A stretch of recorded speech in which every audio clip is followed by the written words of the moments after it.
Hey, Audio Road listener, what is your profit per mile? How about your cost per mile? Or even your bottom line? Stop driving blind and know your numbers. Profit Gauges is absolutely simple bookkeeping specifically for owner-operators. Have instant access to business and tax reports that will help you increase your profits and keep your money in your pocket where it belongs. Sign up for Profit Gauges today and take advantage of our 30-day free trial. Know your numbers and master the journey. Visit our website at letstruck.com or call our Tribe Care Team at 855-800-FUEL. That's 855-800-3835. Your money, your taxes, your truck, and your road to success in the trucking industry. This is Trucking Business and Beyond, the show that puts the money where it belongs, back in your pocket.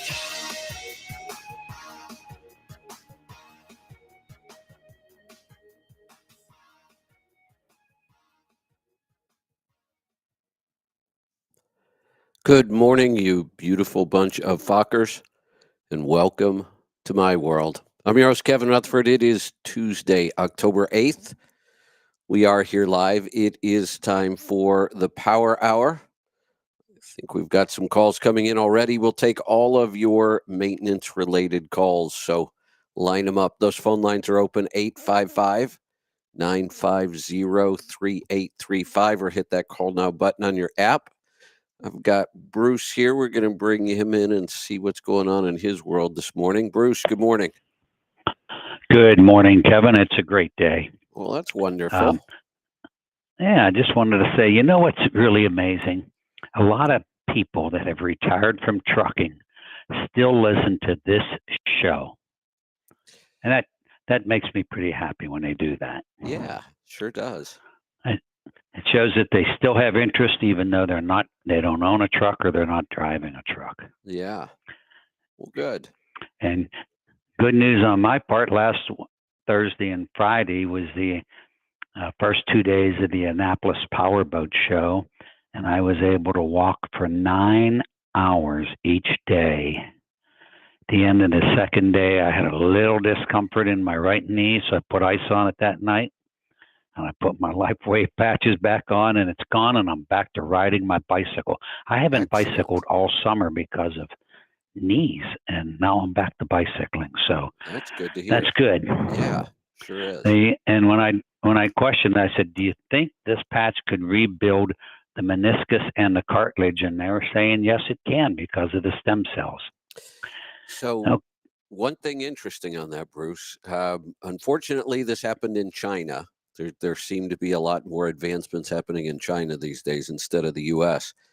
So real quick, I'm not going to get too deep in this, but type 1 diabetes is totally different than type 2.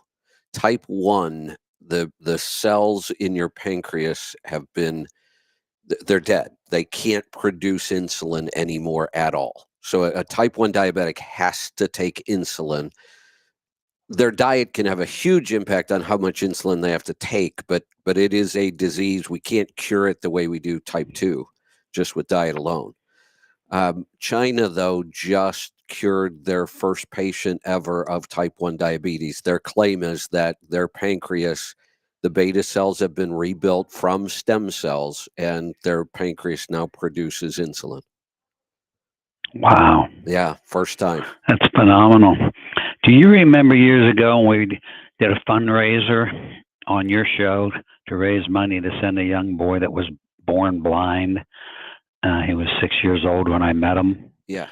At a biker event. We sent him to China, and we raised enough money.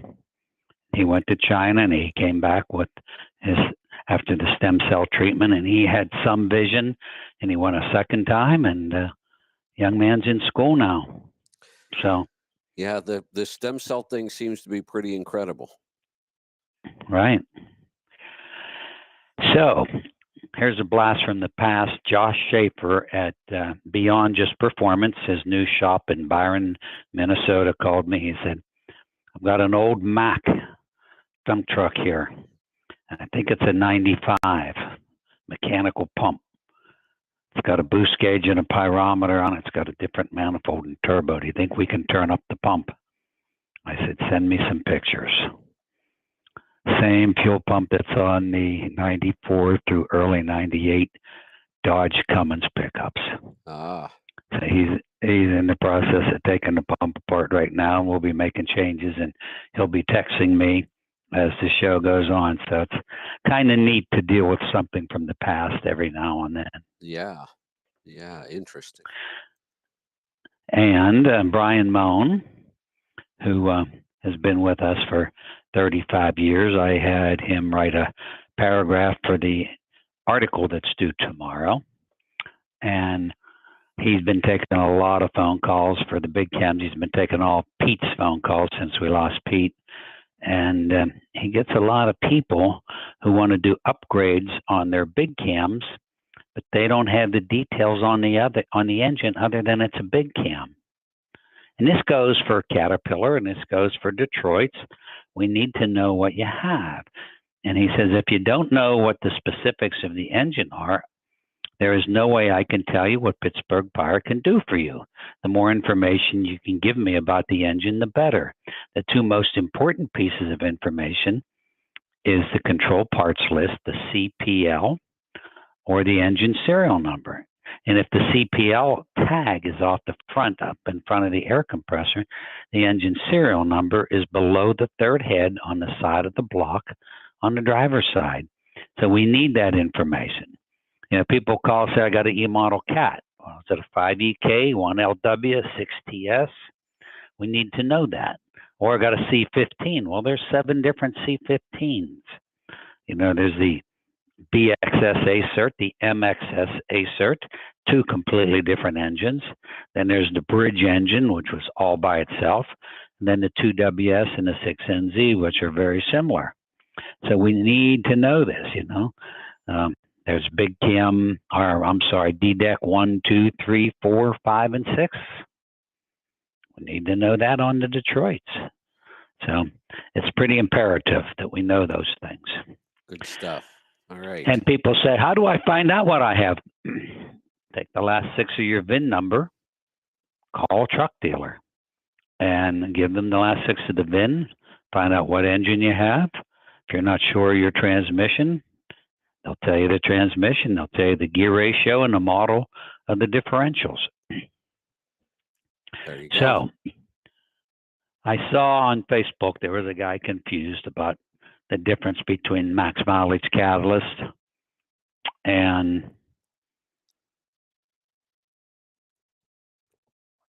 Hotshot Secrets and Flashpoint. And so I asked Dr. Jane to write me a paragraph, but I've also asked her to join us this morning on the radio show to explain the difference. Is she here? I don't see her, no. Okay. She'll be coming in. I'll send her a text message. She has, here's something she sent me. A shop not far from her in North Carolina just got busted for doing deletes and selling delete parts. Guess what the fine is up to? How much? Guess what the fine is up to? $10 million. You have to be kidding. How many deletes did they do? I have no idea. Holy cow. But, you know, that had to be you see these big younger people running around in pickup trucks, blowing smoke and making noise and no muffler. Yeah. And, I'm got to send Jane your phone number here. 1 second. It's 815, right? Yeah. 855. Oh, okay. Give me that number. Wait a minute. No, I'm sorry. Never mind. Hold on. You want the guest number? Yeah, it's 815 486 3835. Mm-hmm. Yeah.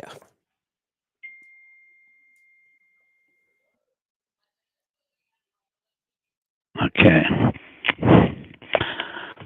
You know, I had that in my head, but I just had a senior moment.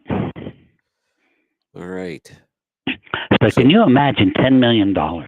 So if you're these people that are deleted, and by the way, if I'm sitting at a traffic light, whether it's a pickup truck or a semi truck, and it pulls up beside me, and I know about what year it is.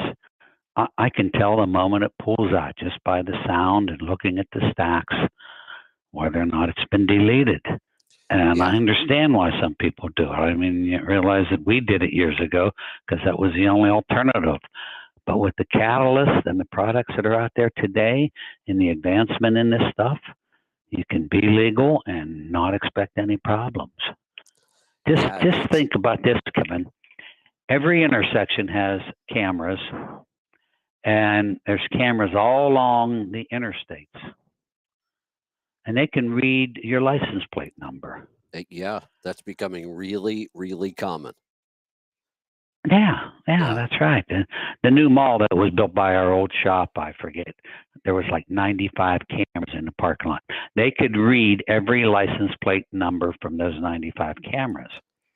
So here you are blowing smoke, going through the gears, got black smoke running down the back of your pipes. You're giving yourself away. Oh, yeah. You're asking for problems. Yeah. So if you are deleted or repaired, put a muffler on it. Get rid of some of the noise. Have the ECM set so you're not blowing black smoke, and run the catalyst in there to keep the pipes clean.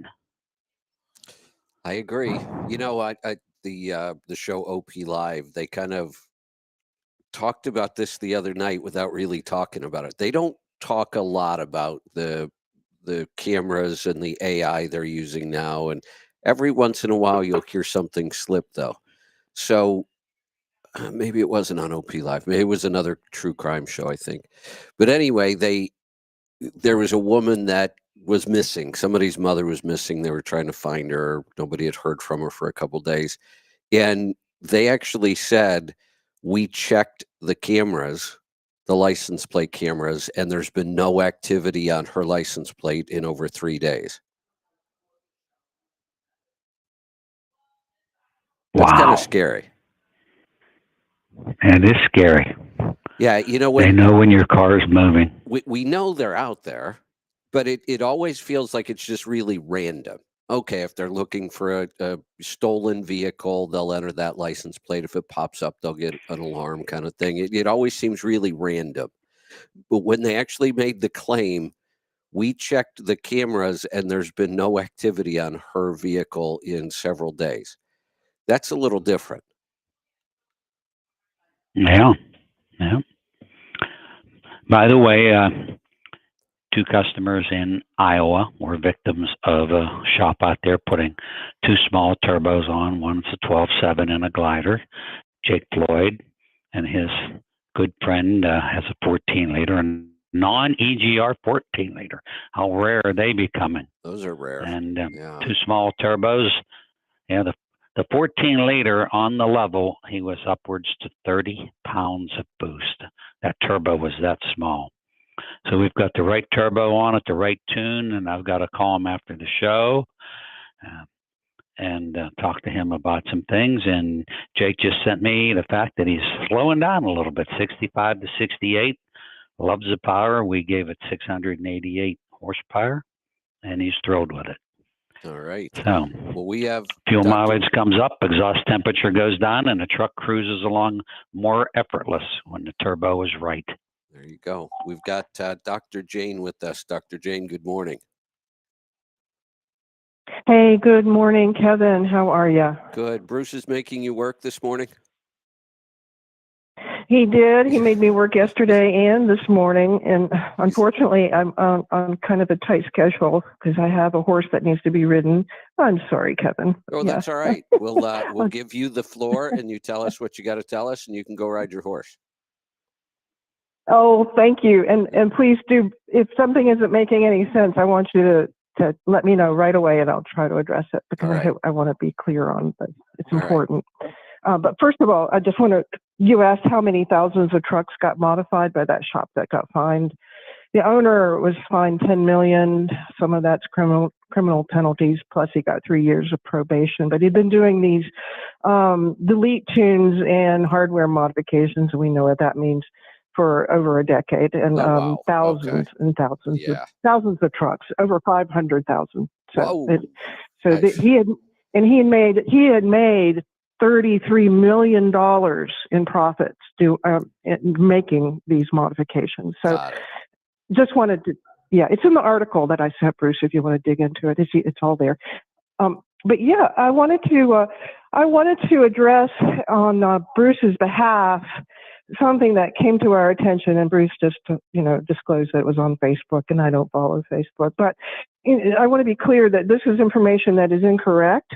It did not, and it came from a competitor, not the competitor company itself, but one of their resellers or end users or distributor. I don't know the exact relationship, but it just, when something goes out on social media that is clearly incorrect and misleading, we just believe in education and information as being part of the service we provide, and so that's my mission here, is to educate and inform. Okay, so I'm not knocking anybody, I'm not putting anybody down, but I just want folks to be clear that this comparison that they made was not an apples to apples comparison.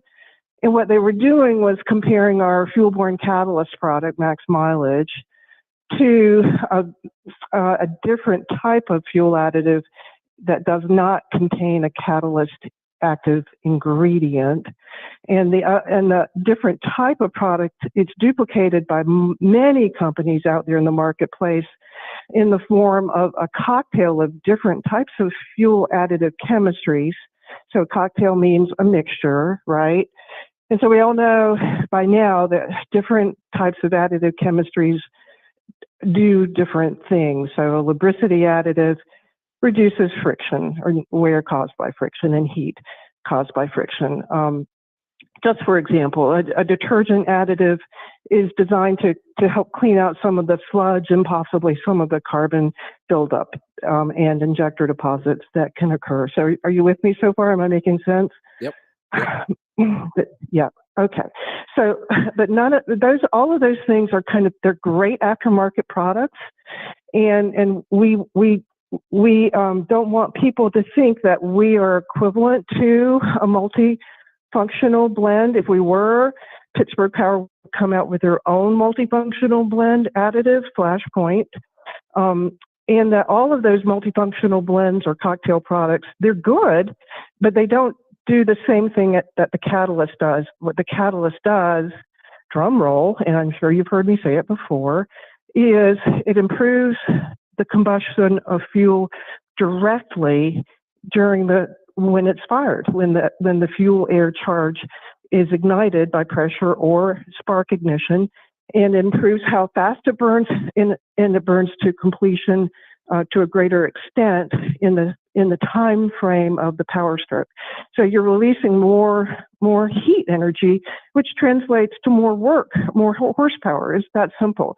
So whereas these other cocktail type blends of additives, they address other types of problems that are brought on by the fuel itself, the fuel properties, whether it contains too much water, whether it doesn't have enough cetane and you want to compensate for that by adding a cetane boost product, whether it's ultra low sulfur diesel, which with only 5 ppm of sulfur compounds in it. So it's more dry. It needs supplemental lubricants added to prevent problems with the engine wear.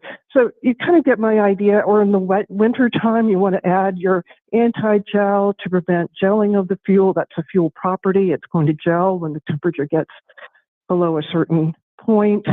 It's going to ice out before that because water freezes at 32 degrees Fahrenheit. So a de-icer does the same, prevents ice crystals forming in the fuel filter.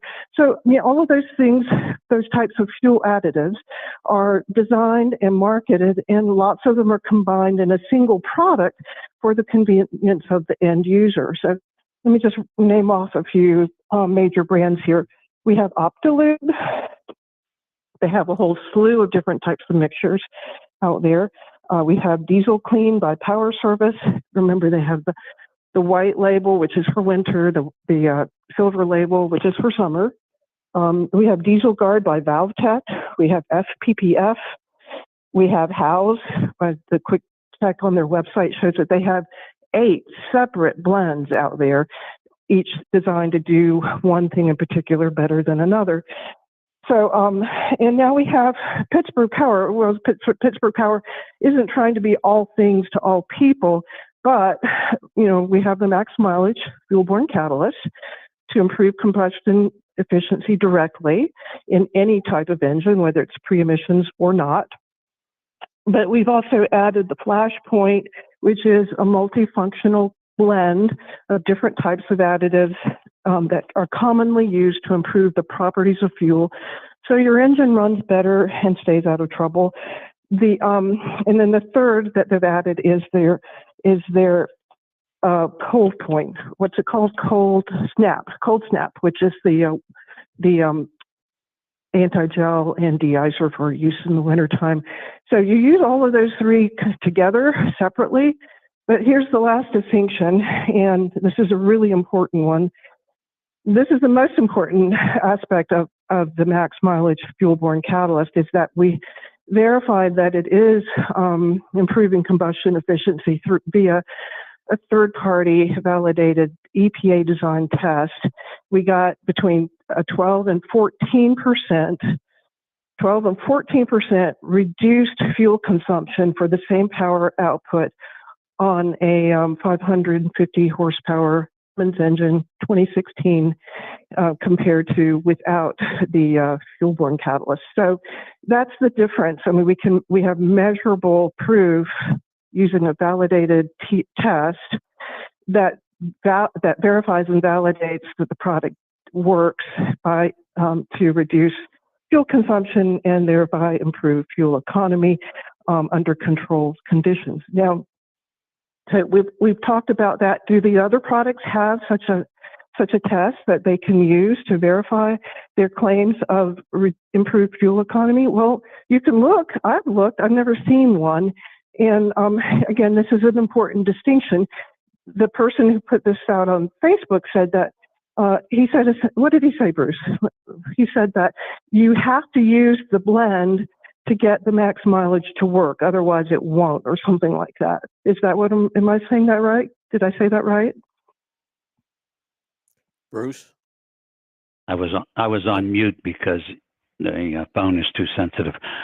He said that the max mileage catalyst needs other products to work with it because it doesn't do everything. And so that's not true. We know our product was designed to burn soot and carbon in the combustion chamber.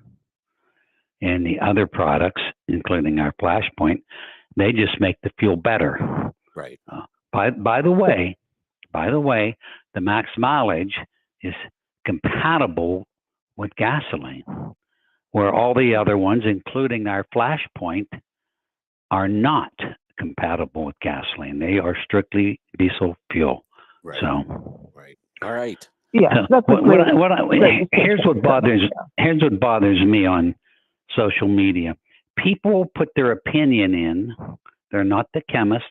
They're not mechanics, and they really don't know what they're talking about whenever they start typing. And keep your comments to yourself unless you have documentation, unless you know. Because we know after all these years now, what's going on 7 years of the catalyst.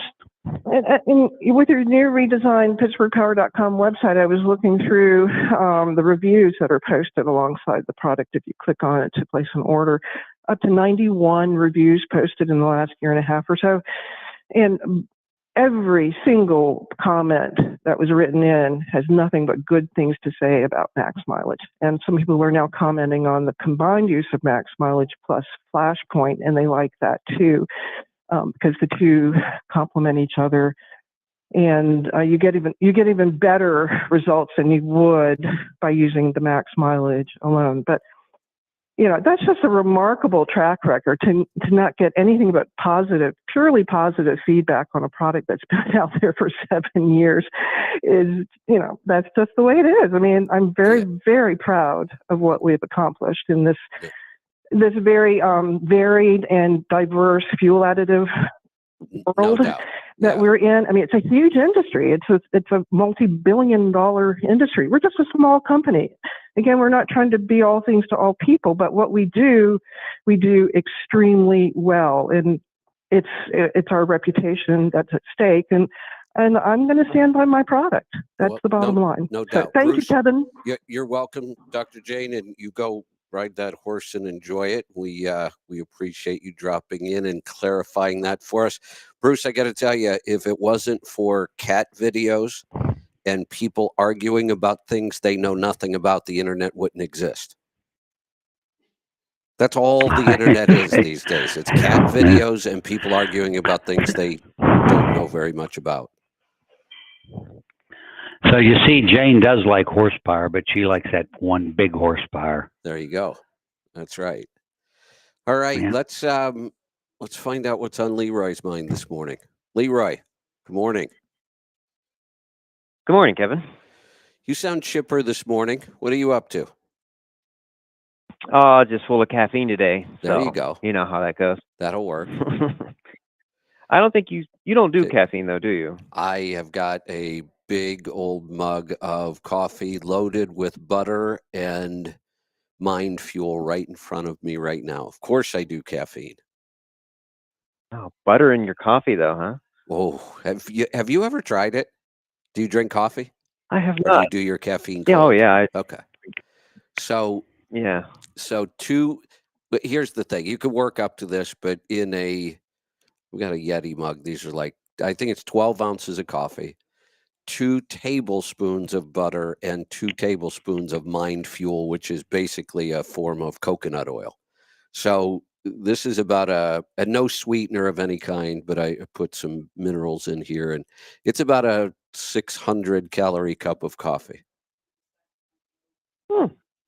That's interesting. Gives you I'll lots have of. to try that when I'm at home because I don't have butter here at the shop. So Well, and Kevin, you have. Are you still doing bulletproof? Well, we call it NDK. This is our version because we don't use bulletproof's brain octane anymore. We created our own product called Mind Fuel. That was our first product ever. That's our product in our store. So we use Mind Fuel in there. We call it NDK, nutrient dense keto coffee. And how many tablespoons of that in the 12 ounces? 2 tablespoons of butter and 2 tablespoons of Mind Fuel.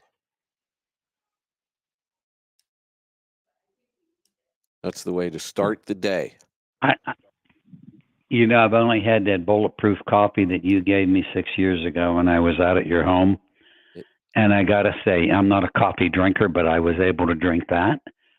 And it was about 50 to 60 seconds. I could feel the energy flow through the body. Yeah. It happened that fast. So what coffee do you like to use? Because I got to start doing this. So in our store, we have coffee with, I know this is going to sound really awful, but it's not. We have coffee with mushrooms in it, but they're what are called adaptogen mushrooms. So they help your nervous system work in different or better ways. Some adaptogens can be good for your immune system. Some adaptogens are good to calm you down, to lower stress. The one that I use has actually got an adaptogen in there that helps you think better and more clearly. So it's a mushroom that's in there that just helps your brain function a little better. So that's the coffee I use. And then our Mind Fuel, and then butter, and then Light Balance and vitamin D. So it's all cocktail in the morning. Vitamin D. What was the other vitamin? Just the Light Balance, which is our mineral blend. Mostly magnesium and Light potassium. Balance. Yeah. And Angie can fix me up with all this. We have a kit. Yep. We'll send you a kit. Okay.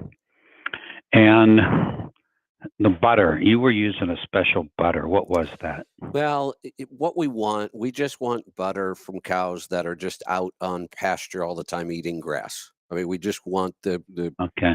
So in the beginning, this goes back over 10 years, coffee was one of the first things we did. The original bulletproof recipe. What's the Irish? Kerrygold. Kerrygold was 10 years ago. Kerrygold was about the only true grass-fed butter you could find. Now it's all over the place. There's all kinds of good brands of organic grass-fed butter now. So just a good brand that at least says grass-fed. Yeah.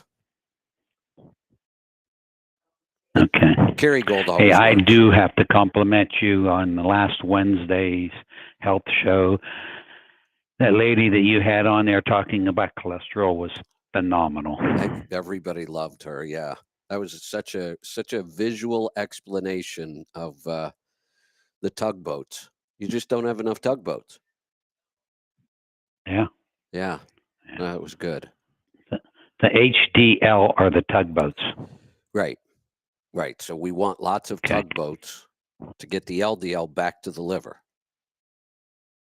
and the triglycerides. So the good news about all of this, we could either make this cholesterol thing really complicated, or we can just say, if you eat a whole food diet, and I'm just going to say whole food means the way that food exists in nature, not processed at all. If you ate a whole food diet, your cholesterol will be exactly what it should be. You don't even have to think about it.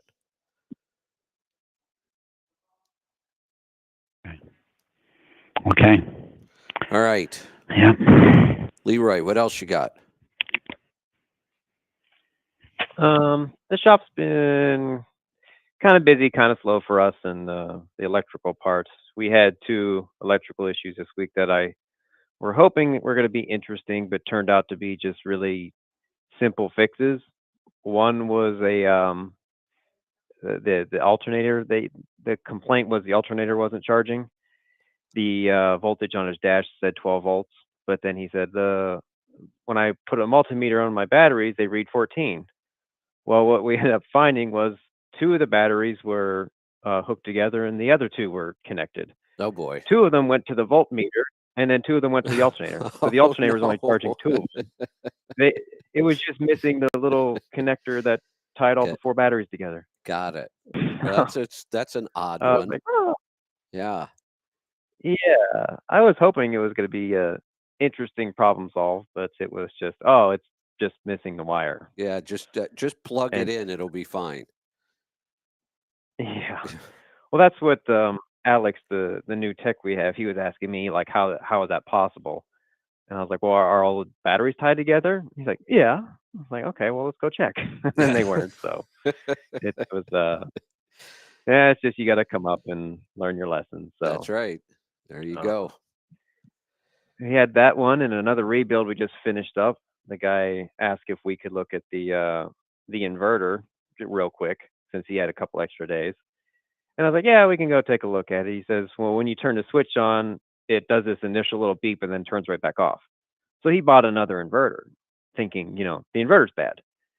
And to make it wasn't even a long story. I don't know what expression they use, but basically what we'd found was the battery terminals were just completely corroded. And as soon as you put any load on it, the voltage dropped from 12 to like 5. So you clean up the battery terminals and there you go. The old inverter works. Like you can send your other one back.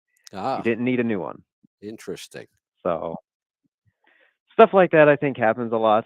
And I think the guy said he had a multimeter. So if you put a multimeter across the terminals and you turn it on and the voltage drops below 12, then it's not going to work. So it's just one of the things, and you just start tracing it back. But I guess that stuff's kind of easy for me, but other people, electricity is like black magic. So yes, we do what we do here.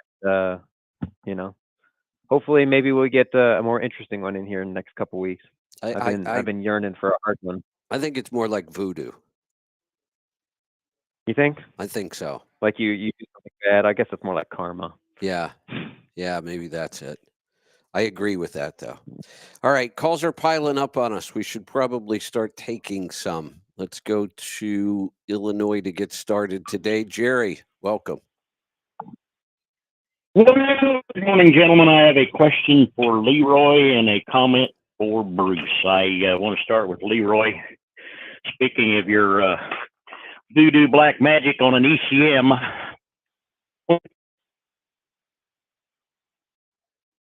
first question, why? And the next question is, okay, what are you trying to cure by taking that? So I'm going to correlate that to an ECM question. On a 2023 Detroit diesel DD15, if you put a tune in there, what is the tune do? What factory deficiencies are you actually curing with that tune? And what does it actually do? And why are we putting them in? Well, I mean, the most obvious one is power. The way that they come from the factory, some people aren't satisfied with that level of power. So, I mean, that's first and foremost. And then the second one, as far as I guess the word deficiency would go, I don't think that there are. There are just not as tight regulations that we have to follow that the manufacturer does. When the manufacturer makes these new engines, they have to follow a strict set of emissions guidelines, and they have to test for it. We don't have to follow those same exact rules, and especially when they're out of useful life, you can't expect them to hold the same emission standards as they do when they first come out. So that opens up some opportunities to make changes that they couldn't to things like fuel pressure or boost control, EGR flow, timing, things of that nature, which make the engine just a little bit more efficient in certain areas. Can those still be modified and keep it in warranty? Well, that, like, we've had that warranty conversation a few times. Warranty, I think, is a depends question. When I say depends, it depends on your dealer. Some dealers don't seem to care about it, and then some dealers, it's an absolute warranty killer. So, Well, I don't really care about it, but with not knowing anything about a DD15 and having never owned one, I'm a little leery of what the hell I get myself into. So I just want to know what parameters I could change and et cetera. I think I'll probably drive it a little while and then maybe do something after that, after I get kind of a baseline feel for it. yeah, you definitely want to do that. You don't want to ever tune a thing as soon as you get it. There's just, you obviously want to get a baseline for your fuel mileage. You also just want to get a baseline for how often does it do a regen? What are your typical gauge readings? If you make a modification like a tune, then everything starts to become the tune's fault, and you're just not sure what your truck is supposed to do. So you definitely want to drive it for yourself. Okay. All right. But as far as any of that can be done remotely, and then if there's some sort of goofy parameters in there that I think you call them babysitters and stuff like that that aren't acceptable, that can be changed during a remote tune or from a remote tuner also? Yes, we can do that at any remote tuning location. So basically anything in the ECM, short of taking it off and rebuilding it, you can do from a remote tune. Yes, mostly.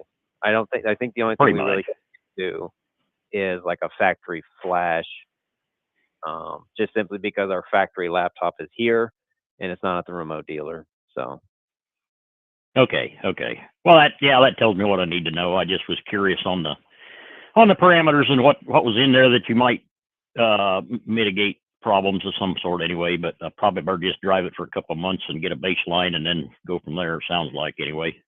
Hell, I ain't even got it yet. I'm too busy to even go get it. It's a problem, so. Yeah, don't get the cart ahead of the horse. Well, yeah, I still drive my old one and haven't even had time to go get it yet, so. And Bruce, I want to comment for Bruce here too, if I can. Sure.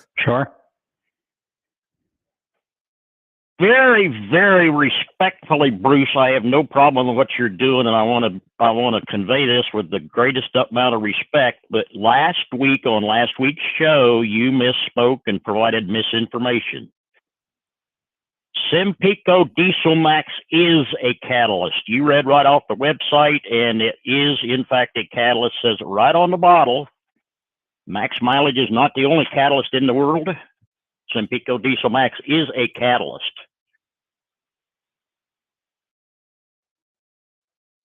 Does it burn the soot and carbon in the combustion chamber? Absolutely. It is a catalyst, Bruce, and it's in addition to that, it's also the cetane booster, et cetera. Kevin kind of intonated last week that he could kind of tell I have a long relationship with the company, and I got thinking back, Bruce, and I bet I've been writing checks to Sempico for over 45 years for their products.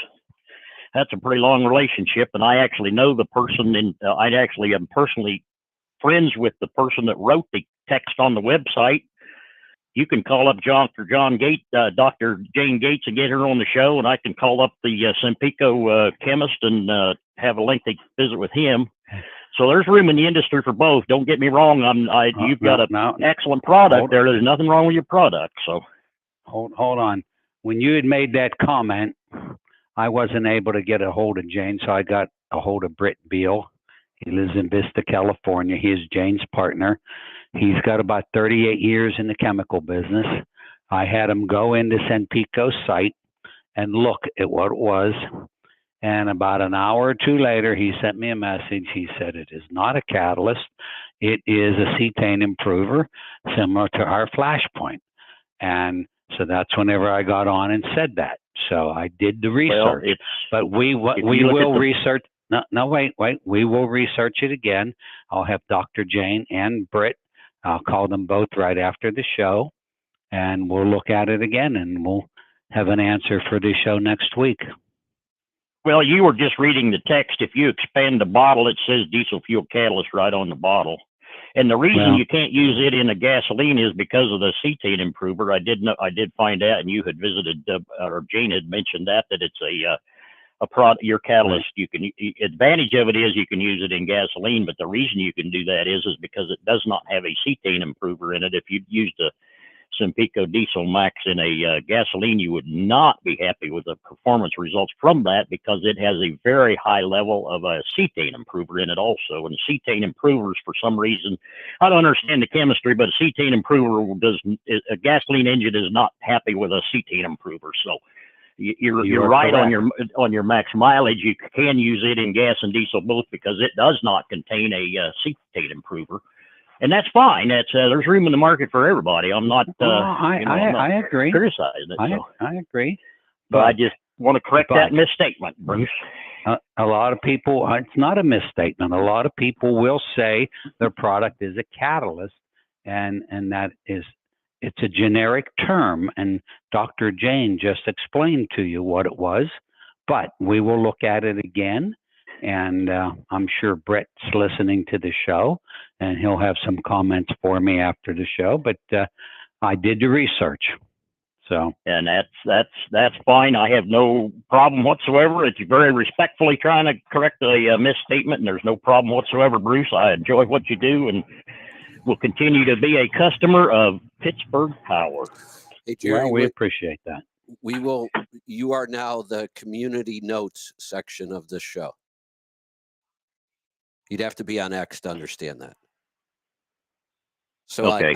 on X, the way they're trying to allow pure free speech, the way it should be, but still leave room for, if people are just making outrageous statements, community notes, you're allowed to go in and correct somebody and say, here's why that statement is incorrect, or here's why it's correct. It's just something called community notes.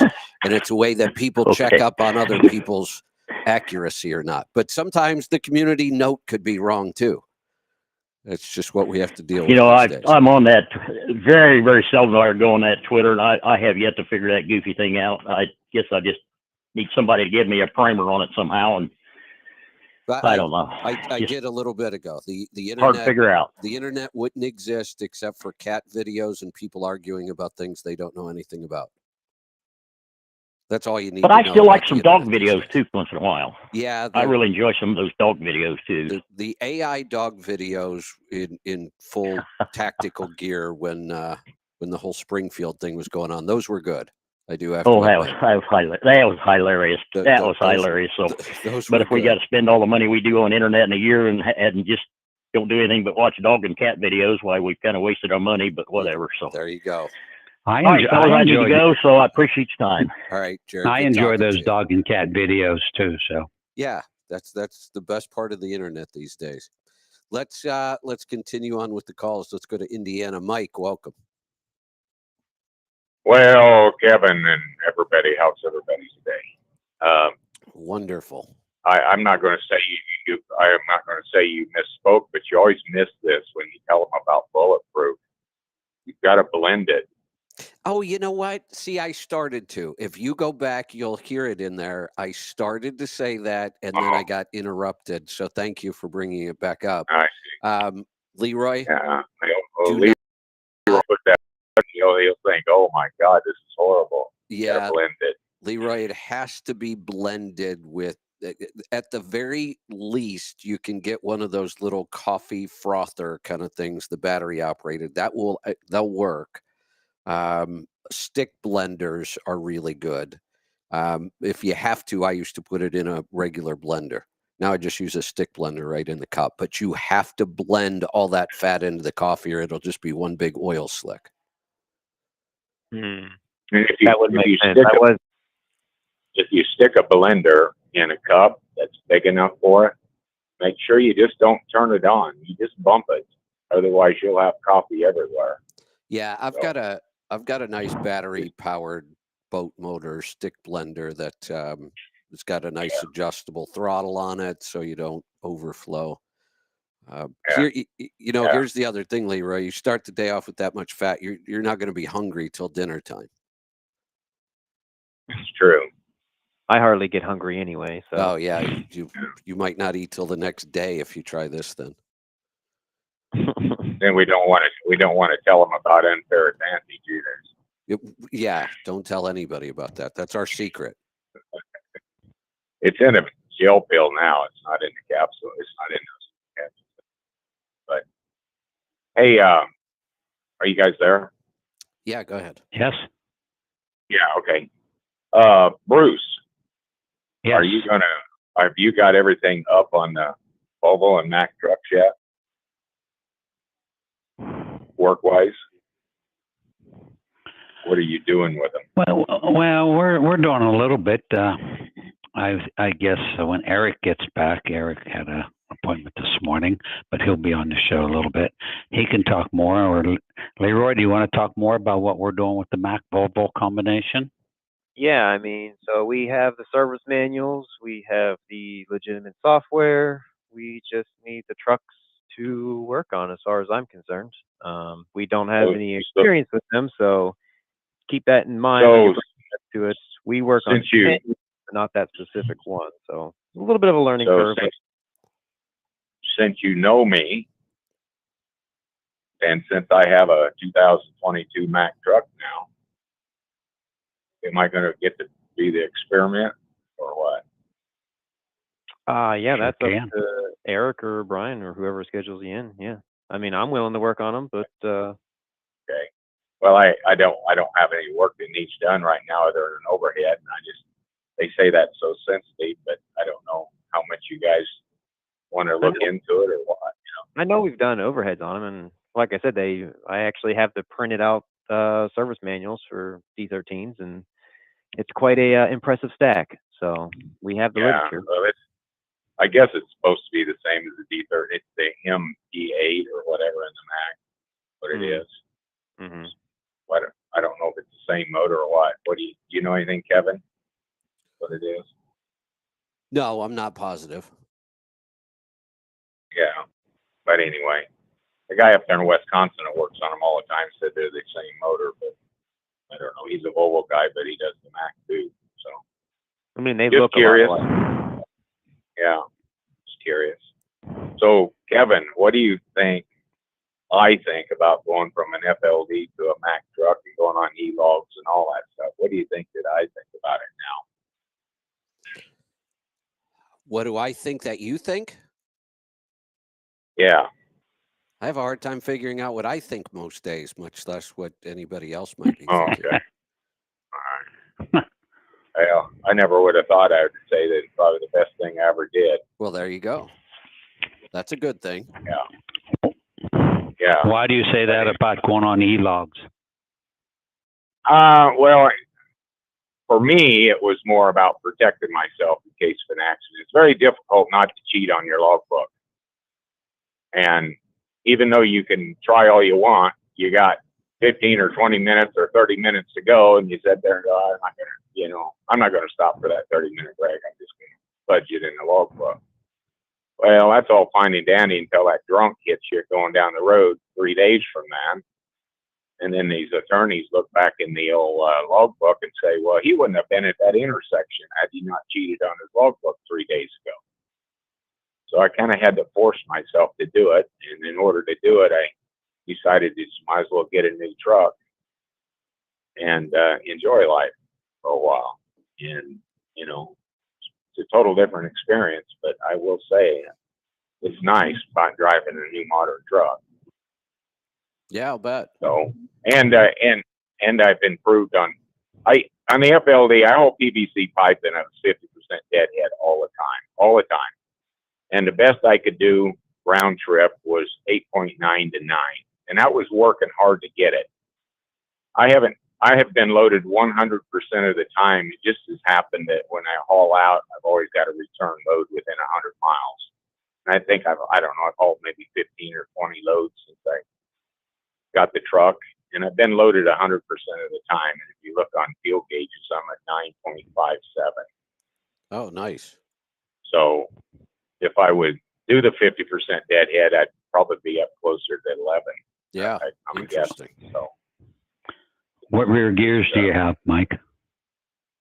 whatever the Mac 215, something like that, and it's the down spec motor, just like it was spec'd by Alex with Joe Morrill, and it's got the lift axle and all that. The only thing that's kind of a disadvantage a little bit, maybe. I mean, I guess people say it looks good, but he had it extended out 3 foot. So I have a 290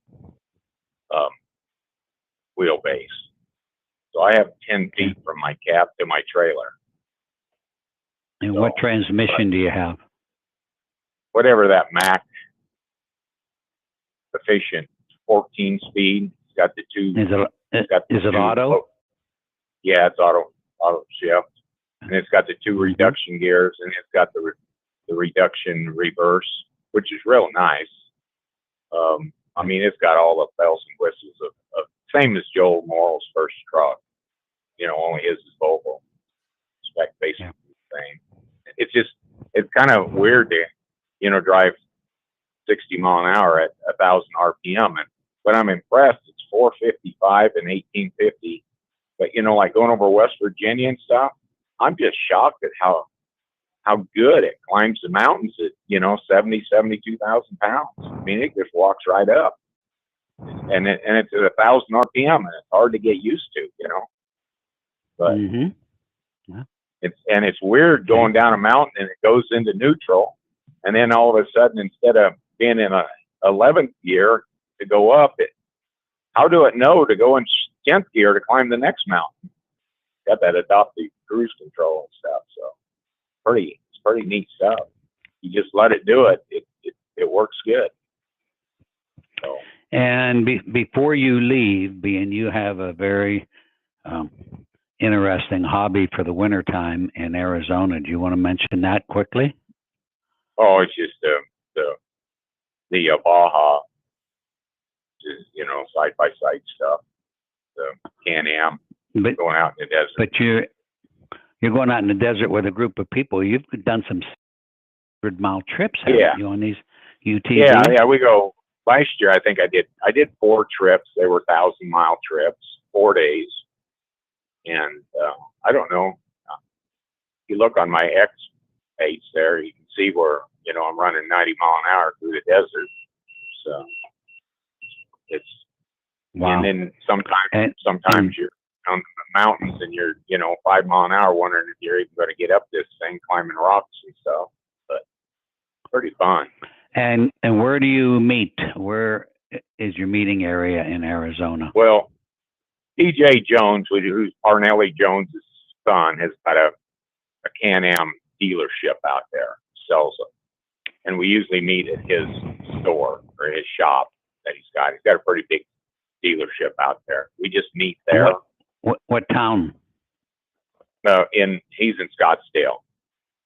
Oh, Scottsdale. I thought you were. Yeah. Okay. Yeah. So But we usually meet there, and then we end up driving, I don't know, 20, 30 miles before we get out in the desert. Now, one of them starts in Parker, and you meet at the shop, and then he hauls everybody's Can-Ams out there. And then you just meet him out there, and you start in Parker, and we do a big run out there for 4 days, Parker, Arizona. And so when you're going across the desert and there's 5 or 6 UTVs in front of you, are you eating a lot of dirt? Oh yeah. Not everybody has it, but you usually have the Garmin GPS. And then with that system, you can see all the other cars, and you kind of about have to have that. You have to have radios because you'll get lost. And because sometimes you're separated behind the other guy close to a mile because there's so much dust that you can't see the trail. That's what I thought. So you got to follow the GPS, and you got to see where the other guys are. And then you got to, if you get off the trail and make a turn, you have to stop and wait for the next guy to get there so he knows where to turn. It's called leapfrogging. And sometimes guys forget to do that, and then now we got to go search for guys. But usually they're within radio contact. Usually the radios are good for, I don't know, 8 or 10 miles. But if you're in the mountains, they're not quite as good, But we do that on snowmobiles too. Before you make a turn, the lead sled has to stop. Okay. Yeah. All right. And for people that don't know who you are, you're our catalyst dealer in Seymour? What town are you in Indiana? Well, we're in Shirley, Indiana, but it's the Knightstown exit off of 70, the Knightstown exit, east of 7, east of Indianapolis. And what exit number is that? I do it every day, and I can't remember. 120. I can't remember. Okay. I really can't. So yeah. But anyway, that's about all I got. So good talking to you guys. Good stuff. Thanks for the call. Hey, Bruce, just real quick update here on the traffic out of Florida. Looks like I-75. I can't tell exactly where they're shooting this yet. Is just solid traffic. It looks like they've even opened up the shoulder on one of these shots. They have. So they've got the shoulder open heading northbound, but they still, I've been down in Florida where they shut down the southbound lanes completely and use all of the lanes to get people northbound. They're not doing that right now. There's still traffic going south. So, but north looks... So if we get the 10-foot surge where my condo is, I will lose 2 cars and a boat. And I may say I have enough of Florida and go back to Colorado for the winters. Because my God, I've been 3 years. 4 hurricanes. Yeah. I mean, it's crazy. Cow. And this is, I don't remember, and I watched hurricanes for a lot of years because I lived in Florida for 14. I don't remember in any case an area getting hit this hard twice, this close together. I don't remember that. Yeah, I always thought it was the East Coast that got hit, but wow. Yeah, this one. Anyway, this is a weird track. So, nobody's getting out of South Florida anytime soon. That traffic looks rough. Right. I've heard of people leaving and running out of gasoline sitting on the interstate. Yeah, that would be bad. They are reporting that right now gas is available at all the exits. They're not reporting any kind of shortages yet on gas. So, and at some point, I'm sure they're going to shut down those southbound lanes and let everybody run north. Have you heard about in Asheville, North Carolina, that area has the highest, is it lithium? Boy, fields? Bruce, yeah, I have. I've seen the headlines. I've seen the stories. I've hesitated to read them because these kind of stories make me crazy. It is not that I don't believe them or that they can't be true. They obviously can be true. We keep finding out a lot of things are now true or untrue. It's just they're frustrating to read because how do you prove it at the moment? You know, how do I know whether this is real Right. or not? They make the stories sound great. They have all the pieces, and it sounds fantastic. But then you find out, well, no, it's not really what's going on. I don't know. It could be, but I read these things and it just makes me crazy. Here's one. We talk about all the time, all the things in health that they have told us that turn out to be absolute lies. You know, one of the big ones that's going on right now? We've been talking about this for a long, long time. I talked about this before I really got into the health side of things. So I can remember talking about this probably close to 20 years ago. They are now taking the fluoride back out of the water, and they admit it was a really bad idea. I gave up fluoride toothpaste 30 years ago. Yep. There was a fella that was in Pittsburgh, and he recycled tin. We used to work on his motorhome, and I said, "What do you do with the tin?" He said, "We take the fluoride out, and that's what goes in your toothpaste." Yeah. Yeah, and it's a neurotoxin. They've now shown that it lowers the IQ of children. We've known for a long time it should not be in there. It's a neurotoxin, and it doesn't do anything to help your oral health at all. It doesn't prevent cavities. And in our Rotary meetings, we had 3 dentists, and I would get into hard and heated discussions with them about fluoride. Yeah. Well, now the truth is out. And they were wrong. Yeah. Yep. All right. Pretty tough when a diesel engine schmuck has to argue with a dentist, huh? And be right. Bruce, I have an open invitation that I will debate any doctor on any health topic they want. It's just not even hard anymore. I've heard you. Yeah. Oh, hey, question. I have a friend at the boat club. He's mid-60s, well over 400 pounds, about 5'7", knee problems and overweight problems, can't fish anymore. This guy was born to fish. If he joins your group, can you coach him? Absolutely. Even though he's not into trucking? Yeah, of course. Okay. All right. Good. Yep. All right. We're going to grab a call. Let's go to New Jersey. Justin, welcome. Hello? Yep, you're there. Go ahead. All right, so I got 2 questions. One being about batteries. Y'all were talking, somebody called in last week about like different batteries, the difference between like AGMs and standards. What was the difference between the 2 of those again? So there's lots of different battery technologies. So we'll kind of try to clarify this. So the batteries we typically have in our trucks to start them are lead acid. Same battery we've had forever in our cars. Technology hasn't changed in decades on lead acid batteries. Lead acid batteries have lots of cold cranking amps, so they're really good at starting vehicles. What they're not good at is being discharged deeply and then recharged again. So when you start a car or a truck, you're discharging the battery somewhat, but you're not dropping it down below, 50% of its capacity, not even close. But when we use batteries for what we refer to as hotel loads in the truck, you want to run a refrigerator, an inverter, all kinds of power stuff in the truck, you're going to drain your batteries down below 50% of capacity, sometimes down to 10% or even almost 0, and then recharge them. Lead acid batteries don't like that. You'll just kill the battery, and I've seen batteries not even last a year when you try to use them that way. So then we go to what are just generically referred to as deep cycle. That's not telling us how the battery was built or what the technology is. It's just telling us that this is a battery that you can deeply discharge and recharge it over and over and over, and it will last longer than lead acid. So AGM is one of those. I think that stands for like applied glass mat. Gel batteries are another deep cycle battery.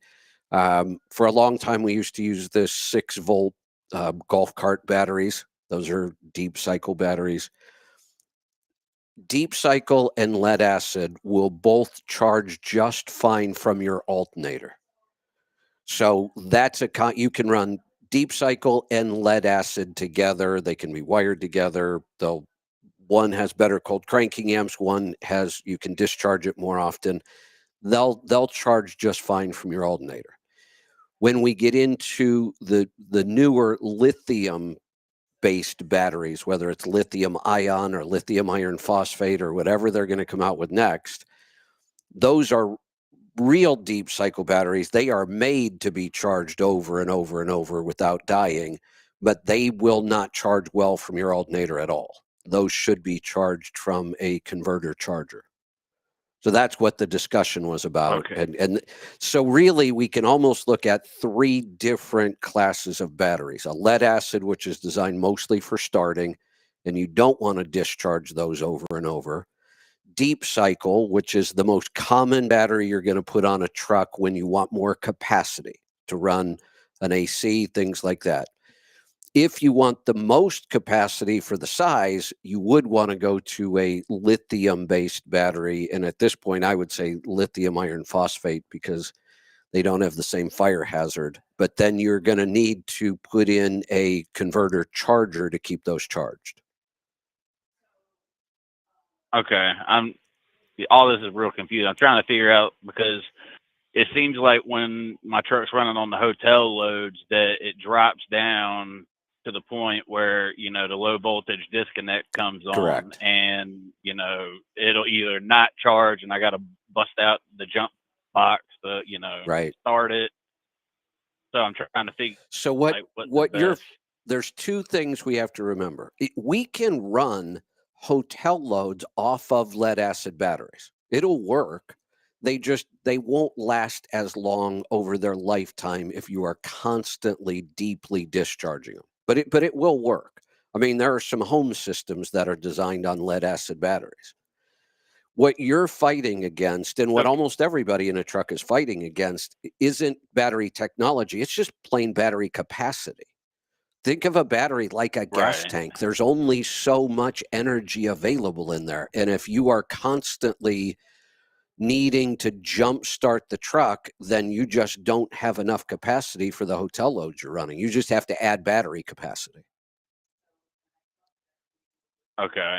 Really, if you think about it, we've always, for the most part, had 3 or 4 batteries in a truck, and all they were there for was to start the truck. I mean, we didn't have hotel loads a long time ago. We certainly didn't have inverters in trucks. So with only 4 batteries, that's basically what we need to start this size of a truck. Those 4, I forget what group size the batteries we use are. I can't remember. 4 is just not enough if you're going to run hotel loads. I mean, really, you should almost have 8. But batteries are just math, and it's just like a fuel tank. You can calculate all of this. If you know we're running this device for this many hours, we can actually go in and say, okay, we need this many amp hours of battery capacity to make it through the night and still be able to charge the truck. I mean, it can all be calculated. Okay. But really, it always comes down to the same thing. We all want more capacity. We'd all like to be able to run the air conditioner for 16 hours if we could. We just may not have the battery capacity to do that. Okay, so if you were to go with a deep cycle battery, would a deep cycle, like if you were to go with all deep cycles, would that be okay for starting? Or would you have to have the traditional battery paired No, with you those? can run a truck on all deep cycle, and we can look up all of these numbers. What we want to know here is what are the cold cranking amps of a deep cycle battery. A good lead acid battery is going to be around 1,000 or 1,100 cold cranking amps, if I remember right. 900 is still plenty. I could throw in one more type of battery. I said there were 3 types. There's really 4. There's also what we refer to as a start module, which is a different type of battery. That has cold cranking amps, I think, 2,000 or more on the Skell Start. So it has tons of cold cranking amps, but it has no capacity at all.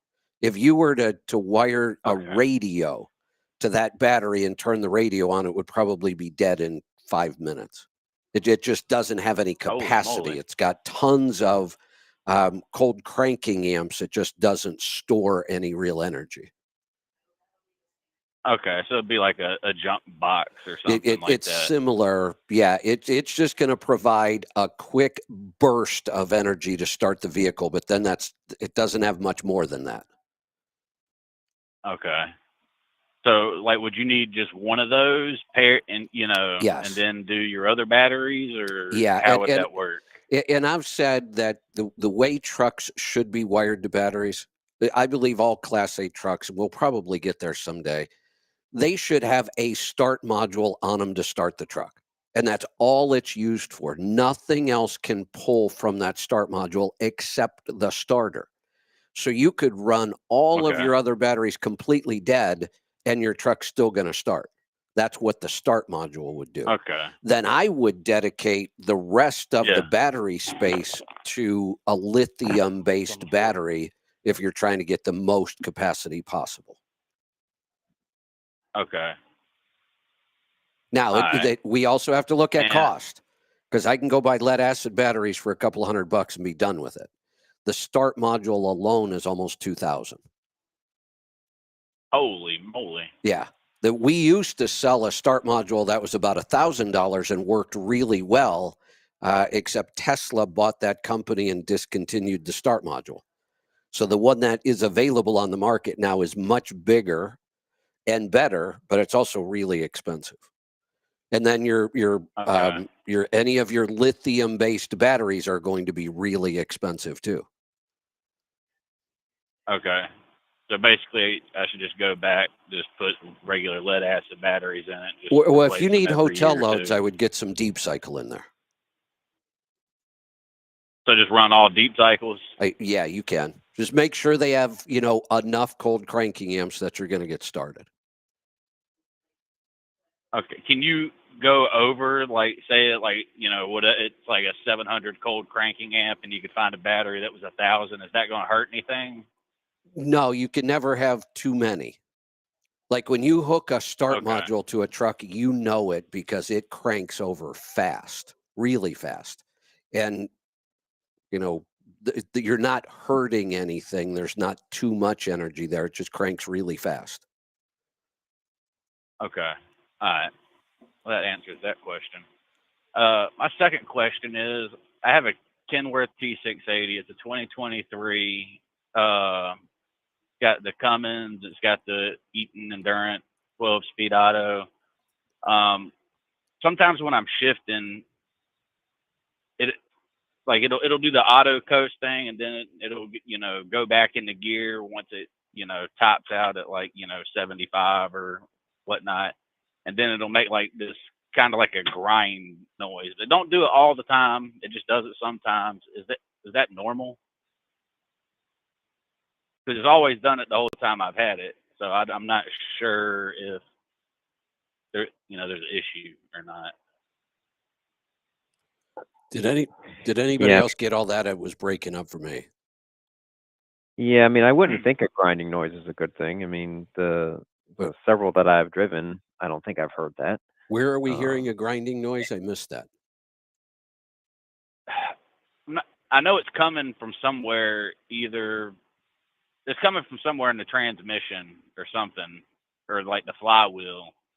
It's got to be coming from somewhere in there. Like it happens sometimes, and sometimes it doesn't. And I'm just wondering if it's because the RPMs are too high. And when does it happen? That Google thing where When is it happening?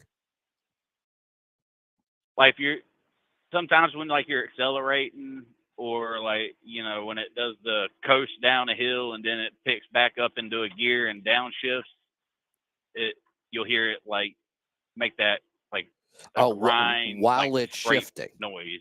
While it's shifting, you hear the grind. You've got to get that looked at.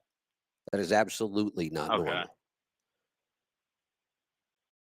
All right. Now, That's what I thought. transmission technologies have changed, and I don't understand them as well as I used to understand the old transmissions, but that would be the synchronizers not working properly in an older technology transmission. I'm not sure about these new transmissions, what would cause that, but I know it's not good. Well, I was like Googling, and it says something about like a main bearing, main gear drive bearing. Well, this is not one of those things I would want to trust Google on. Okay. Not at all. Well, I mean, I looked it up in the manual, like the Eaton, manual handbook or whatever, and it was like one of the common problems. So I don't know. Maybe that's what it is. Maybe that's not. Yeah, I wouldn't guess on this one. I would get this one to somebody who knows what they're doing, but I wouldn't let this go too long either. It really should not be grinding when it's shifting. Let's go to Minnesota. Mick, welcome. Hi guys. Thought I got a question for you on ABS system. I got on a 2003 Peterbilt 379. Kind of in the weeds. Maybe you can help. Maybe not. It's a WABCO system, and I got a light that comes on, and the code goes back to something with the retarder relay. Apparently, it's supposed to shut the jakes off, like if it goes into a skid, and it's kind of random. It comes and goes, but we can't figure anything out. And we're actually kind of leaning towards maybe the computer is bad. Just wanted to know if you had or familiar with anything like that at all. I fixed a lot of ABS issues. I don't think I've had any with the retarder control relay. At least not that that's coming to mind. At least I may have fixed one, but it's not ringing any bells. Okay, it's this truck didn't even have jakes on it originally, and so the wiring is there, but I don't think the relay is even there from what I can tell. Everything's pretty hard to get to up in the middle of the dash up in there, and has it always had this code? No, it's okay. So about a year ago, it started just random, and then it would go out, and then about a few weeks ago, it started where it would just stay on. And I got a local shop. They kind of let me play around, I guess, they help me out without having to actually shut down, if that makes sense. It does it. I can just come in and they can plug in and give me a couple ideas, and and I go on. But they plugged in, and that was the code that the computer said that it was showing. And then what we did was we unhooked that. It's called the third brake, the wire that goes to the third brake, which is supposed to control that relay, and then you can relearn it. And then we got a different code saying low voltage. So I verified I had voltage on all the pins and good grounds, but it's still reading that code. And I don't know. So that's what led us to believe that maybe just the computer is bad, but it's $1,300 for that computer, and it's not returnable. I just didn't want to make a mistake. That's what I ask around a little bit. Well, the other thing too, a lot of those aren't reprogrammable. So if you're saying that your truck didn't come with that relay or whatever that system is, and if you order one for your truck, then it's not going to be there, or vice versa. If you get a module that's programmed for it to be there and you don't want it to be, then you're always going to have a check engine light because the relay's missing. So it didn't do that for several years when we put the jakes on the truck and things like that. But then it's something that's come up, like I said, for the last year or so. Granted it's 2003, so but does that make sense, or am I going? Maybe I'm not heading on the right track there, but yeah, you're correct. It has to be programmed to the VIN number when you order it. Yeah, I mean it's a little confusing I mean, it would be easier if it was in front of me and I was looking at it, but how you were saying that the relay's not there, but then sometimes it throws a code and then sometimes it doesn't, and I'm just not real sure based off of how you're describing it. Okay. All right. Is there anything else I could clarify better, or not really? I get what you're saying. I just didn't know. Another thing, would it be worth it for me to ship you that ABS computer? Or for $1,300, am I better off just putting a new one in and going on? Well, if it were me and you wanted me to, give you a little bit more assistance, I would suggest going to like one of our remote dealers just for diagnostics, and we can hook up, see what the code is, and then maybe you see what our opinion is on it, like what to check and what not to check, and something like that. Maybe there is something that we can turn on or off. So okay. I would want to look at it first before I made any sort of determination. Sure. All right. Well, that's kind of all I got then for now. Thanks, guys. All right. Thanks for the call. Let's go to Georgia this time. Matt, welcome. Hey, good morning. What's on your mind today? I wanted to comment on your battery question there. All right, go ahead. My experience over the years with living in Minnesota and always worried about cold starts. No. With lead acid, the higher the cold cranking amp, in my opinion and my experience, was you're doing a trade-off. So the higher the cold cranking amp, you're going to lose hotel load amp hours. Yes, that would be but correct. The higher the cold cranking amp, in lead acid, they do thinner plates. So actually, to me, those failed more often because just vibration going down the road. No, I could see that. So instead of the 1100, I used to buy the 700 or 800 cold cranking amp. But it's also been probably close to 10 years since I bought lead acid. I've been on AGM for a long time. Okay. And AGM, in my opinion, are just, they're worth the money. They're 3 times as expensive, but yeah, I think so they too. last 3 to 4 times as long. Yeah, I think so too. And I'd rather, even if you could prove to me the cost is exactly the same, why would I want to swap out batteries 2 or 3 times if I don't have to? Yep, I mean, even if you're doing it yourself and you're not paying for labor, it's too much work. And at least in this Kenworth, that's not fun. My Peterbilt actually was very simple to change batteries. It was easy access, but yeah, it's too much work. The newer the truck, I think the worse it is. Yep. So, and then the Maxwell start module, I always want to call and correct you most times you talk about it, Kevin. And you're not wrong. You're just kind of lacking some information about how it charges. You always say it charges really quick, like a couple of minutes. It's about 1 volt per minute. So if it was completely dead, okay, it would take 15 to 20 minutes to charge up. Yeah, in comparison, but I take a lead acid or an AGM battery, it's going to take you hours. Yep. And I think the reason is because you've talked about it before, where on your RV everything was completely dead, and you hooked a jump pack up, and then you went up and fired it up, and it, within minutes you cranked it over and it started. What happens is if the battery itself is dead, not the start module, that you'll have no power to your ECM. So as soon as you hook that jump pack up, now you have power to power up your ignition and your ECM, and the start module, they don't lose energy. So that was probably already fully charged.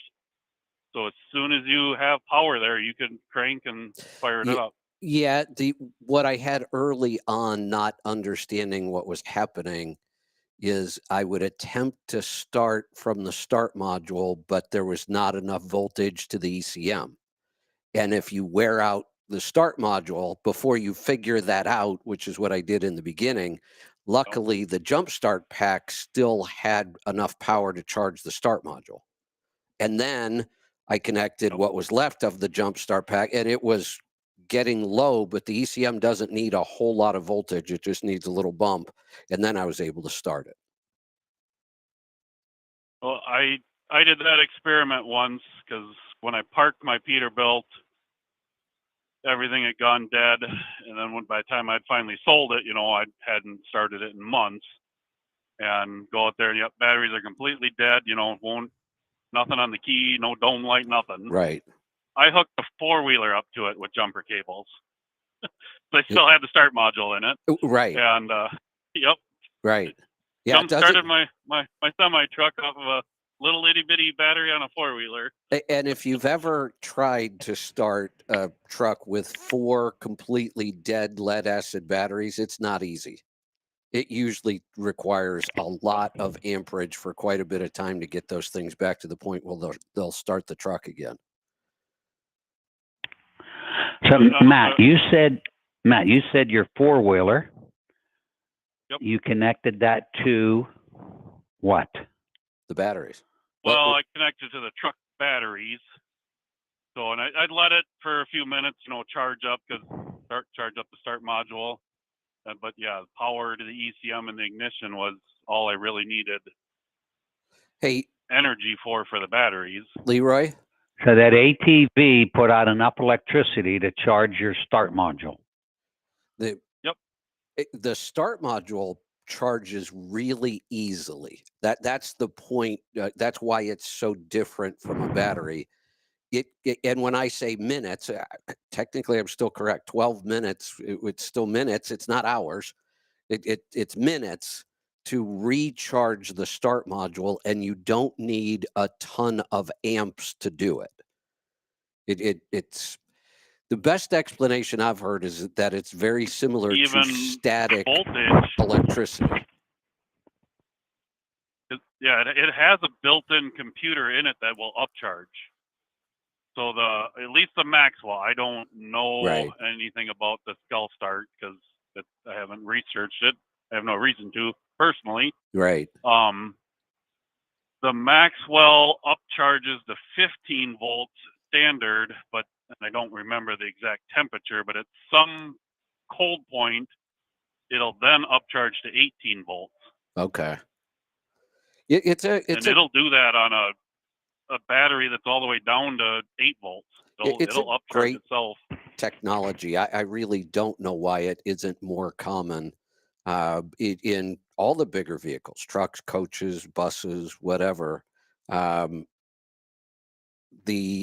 had a thought. What was I going to say about? I don't know. I lost it. Well, it's coming because I think Joel was talking about it with the newest Volvo That's factory. right. He was saying that. Or maybe it's an option. I don't remember. Right, but it is available now at the factory and never used to be. That's a good point. And like I said, I really think that it makes way more sense to have a start module and then dedicate your batteries to hotel loads. Yep. And yeah, that's what I've done. It even add more, but it's I know what I was going to say. The cost of adding another battery box and 4 more batteries when I already got 3. The other advantage to a start module is the technology itself. Every other type of battery, whether they're deep cycle or lead acid or lithium based, they will wear out there, and you can see the wear. We know what happens, and they have a pretty, I want to say a limited life, but it is limited. No matter what, that battery is going to die at some point. I know the Maxwell was tested up to 1 million starts. It doesn't wear out the way a battery does. I think I tried doing the math one time, and I'm not going to remember what I came up with, but I figured if you're starting it 10 times a day, 7 days a week, it was 30-some years before you hit 1 million starts. Yeah, and that's what they tested it to. They tested it to 1 million starts. They really just don't wear out. No. So the reason for my call was you were talking about the hurricane coming in here, and I'm just leaving Atlanta right now and heading south. Oh boy. Unfortunately, yeah, I mean, I left home early, hoping to get ahead of it. Yeah. I was watching the weather on Sunday, but yeah, it's all changed. I got the email this morning. I had to be there by noon. They're closing at noon, and they'll let me know when they're coming back. Oh, your biggest problem then So, is going to be getting back out of the state. yeah, well, they're planning Friday right now, but my guess is it's going to be Saturday because the storm has slowed down. So now, Oh, I missed instead that. of hitting When are they expecting Wednesday it? afternoon, it's not coming on land till early Thursday morning and all day Thursday across the state. Okay. Or at least that was this morning. Yeah. It's already afternoon here, so. Where are you going to, Matt? What town? I go to Lakeland, right in between Tampa and Orlando, and then I go up to Orlando to reload. So right where the eye's going. So weren't you in the last hurricane too? Yep, just 2 weeks ago I was a few hours ahead of it going north. I was never in anything other than rain. I didn't even have any wind last Friday going home. So, this is the season. There you go. Yep. Yeah. But yeah, this one. I don't know. I got a feeling it's going to be a bad one. So I'll be camping out in South Georgia here the next 2 days, I think. Sounds like it. All right.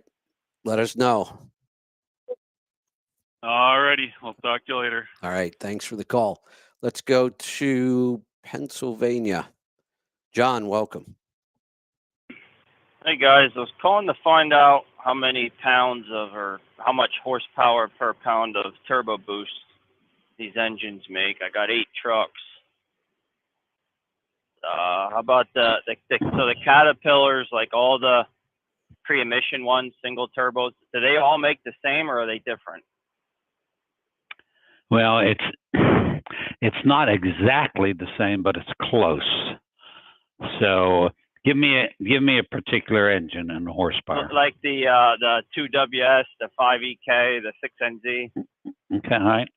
So the 2WS and the 6NZ are the same. The 5EK slightly different, but being they are wastegated, I can tell you what Caterpillar has it set at, but what it should be set at.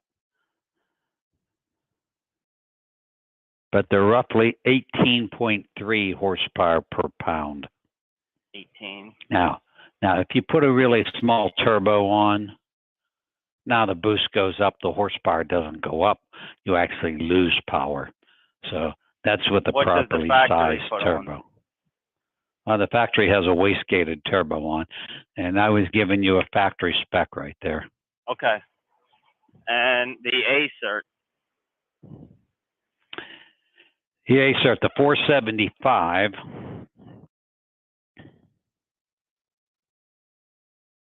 is 12.5 horsepower per pound. 12.5. And the 550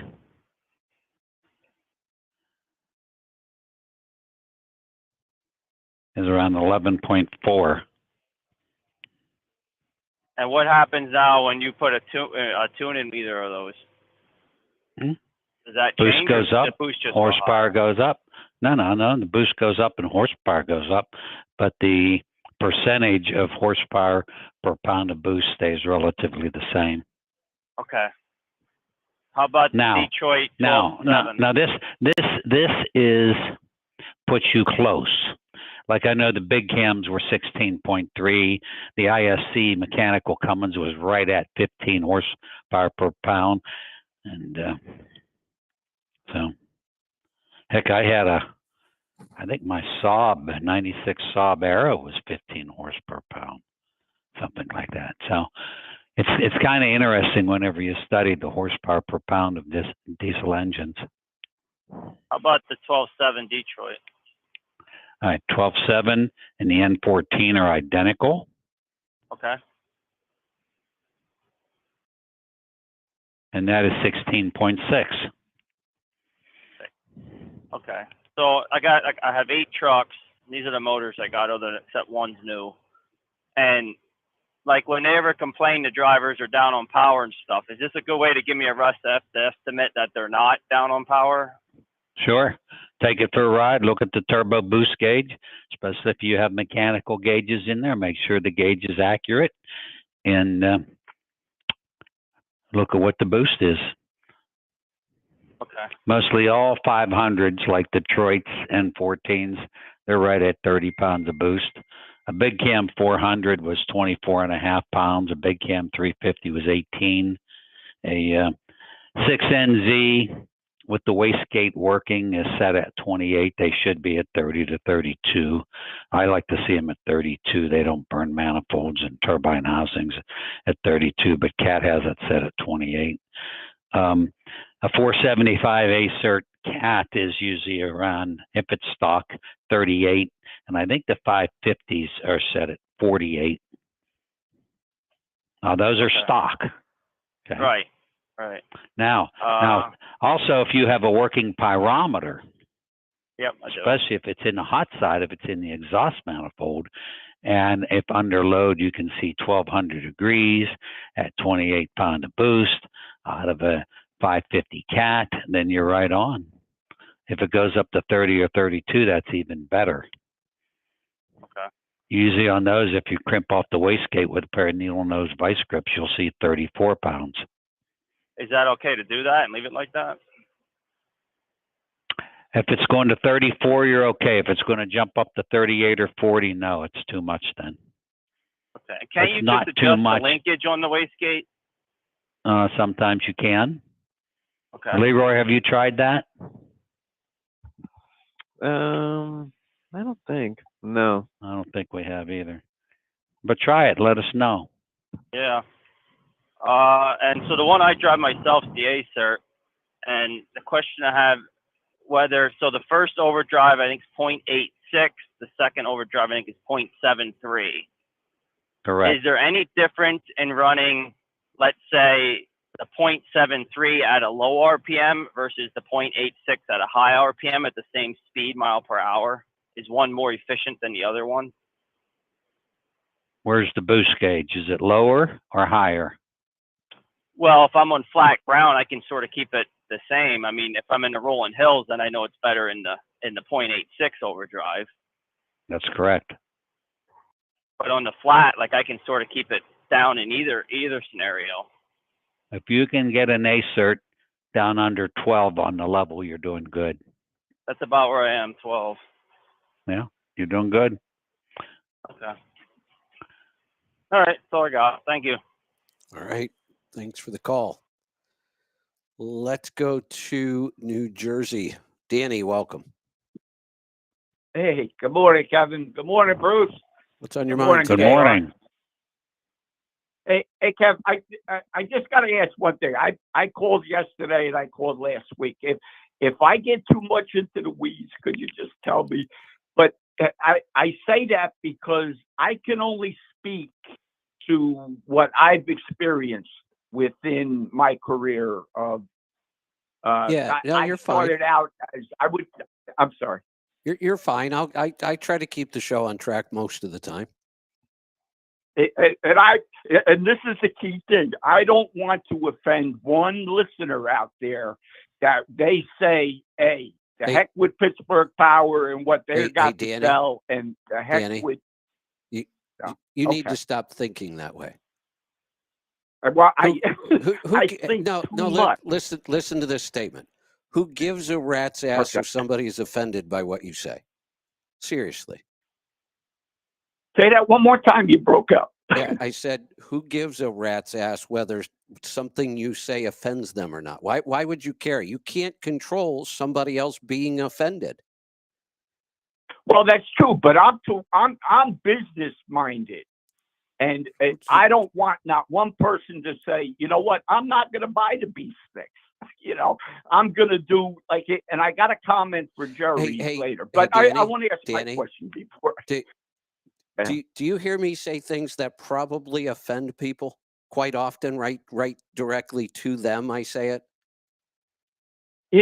Honestly, Kev, I don't. That's see me being raised over here on the East Coast, and I say that often because that's in defense of who Donald Trump is. We say it as it is, but it may not be always polite. And I don't. Yeah, well, it doesn't matter what I'm talking about, whether I'm talking about somebody's health or their fuel mileage. I just try to be honest and tell them what I think is happening, and I can't doing what I do.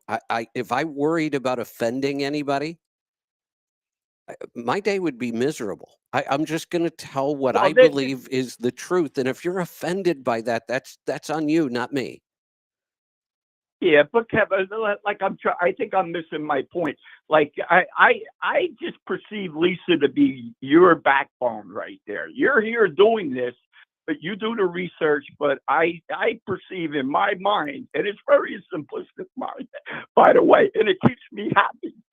But I see her doing all the hard work in the background. You know, does. and that's I'm family oriented. I talk about it all the time. I get to do all the fun stuff. I get to come on here and talk and offend people if I want to offend people, and then I go do my own thing and I do the research. Lisa runs the company. There's no doubt about And it. I try to keep that at heart, to what my comments are, because I like, and I'm going to pray for Matt, because I do believe this storm is going to be worse. And there was a book written, and I'm going to reference Catherine Austin Fitz again because it came out of her Solari report. It's called Under an Ionized Sky, and the author is Ilana Friedland. Almost every single page within this book has footnotes to either admirals or generals within the military, and I'm just going to be vague with that. Those airplanes that are in the sky constantly with that trail coming out of them, they've been up there since 1920. I could remember being a little boy and saying to my old man, "Hey, Dad, what is that?" He said, "That's just the Air Force training." And that's not the Air Force training. But I would like to ask my question before I go too far. All right. Bruce, I called you before also. I'm the guy that lost my leg when I had my hip replaced, and I was on Eliquis, and the hospital blood thinner was heparin, and they finally found 9 days out that I transitioned from HIT, which is being allergic to heparin, to DIC, which is disseminated intravenous coagulation. My blood, if we're using oil samples, it kind of turned to mud. And every doctor within the hospital that my wife works at here in Newark said I should have never came through the operation. But I still have my 2003 Coronado with the Series 60 14-liter, and it hasn't been started since last September when my shop and I'm going to promote him because he's the best, a Brew Truck Services over here in Newark, New Jersey. I think he started out years ago as a Scania dealer, and he builds Scanias and he races them at the drag strips and everything. He went and got the truck for me. But I got 2 fuel tanks, 140 gallons each. They are filled up to the tippy top. But I've been using the catalyst for the previous 200,000 miles easily. Is that enough of a stabler, or could it be considered a stabler for the fuel, being that the truck has sat that long? It's a fuel stabilizer. Okay, so would it be beneficial for me to put the flashpoint in there also, since it's been sitting?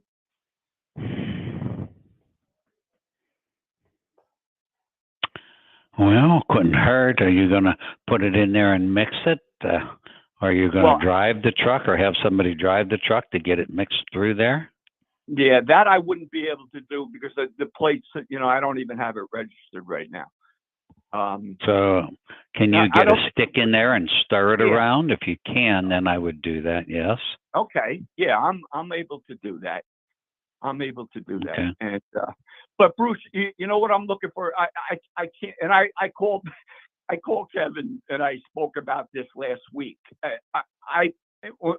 I've been home since last October 20th after Kessler and the hospital experience and all that kind of stuff.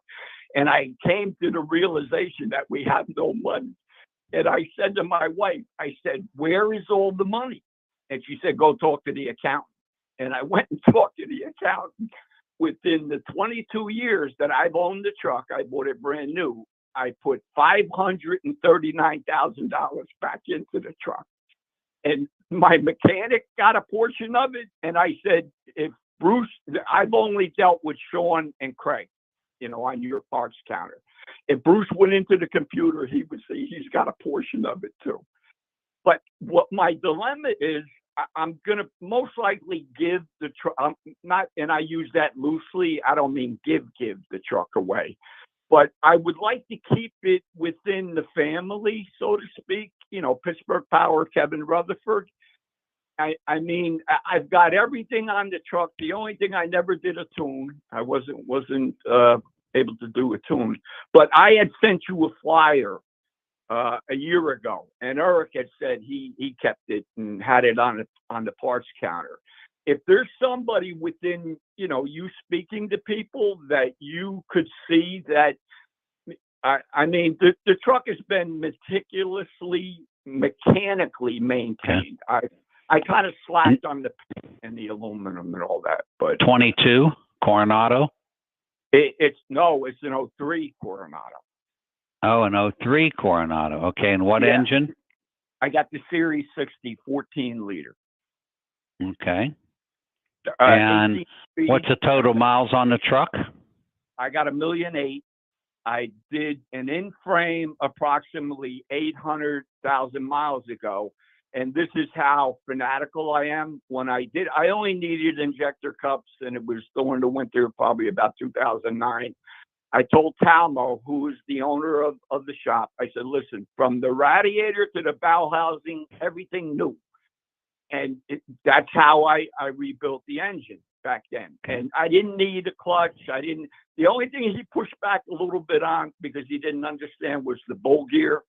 But I have the dampener, I had the balancer, I got the turbo, I got the So why don't you give your name and phone number, and anybody can call you that's interested in the truck, and you should have a price in mind. I do. Okay. Well, Kevin, you okay with that? Sure. I was way too high. Okay. Okay. My name is Danny Egan, and the telephone number is 973-768-7511.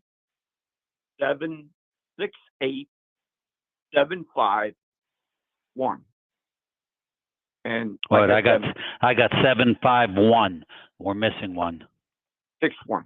It's 973-768-7511. Okay. And Danny Egan. Yes, Danny Egan. EGAN. Correct. Okay.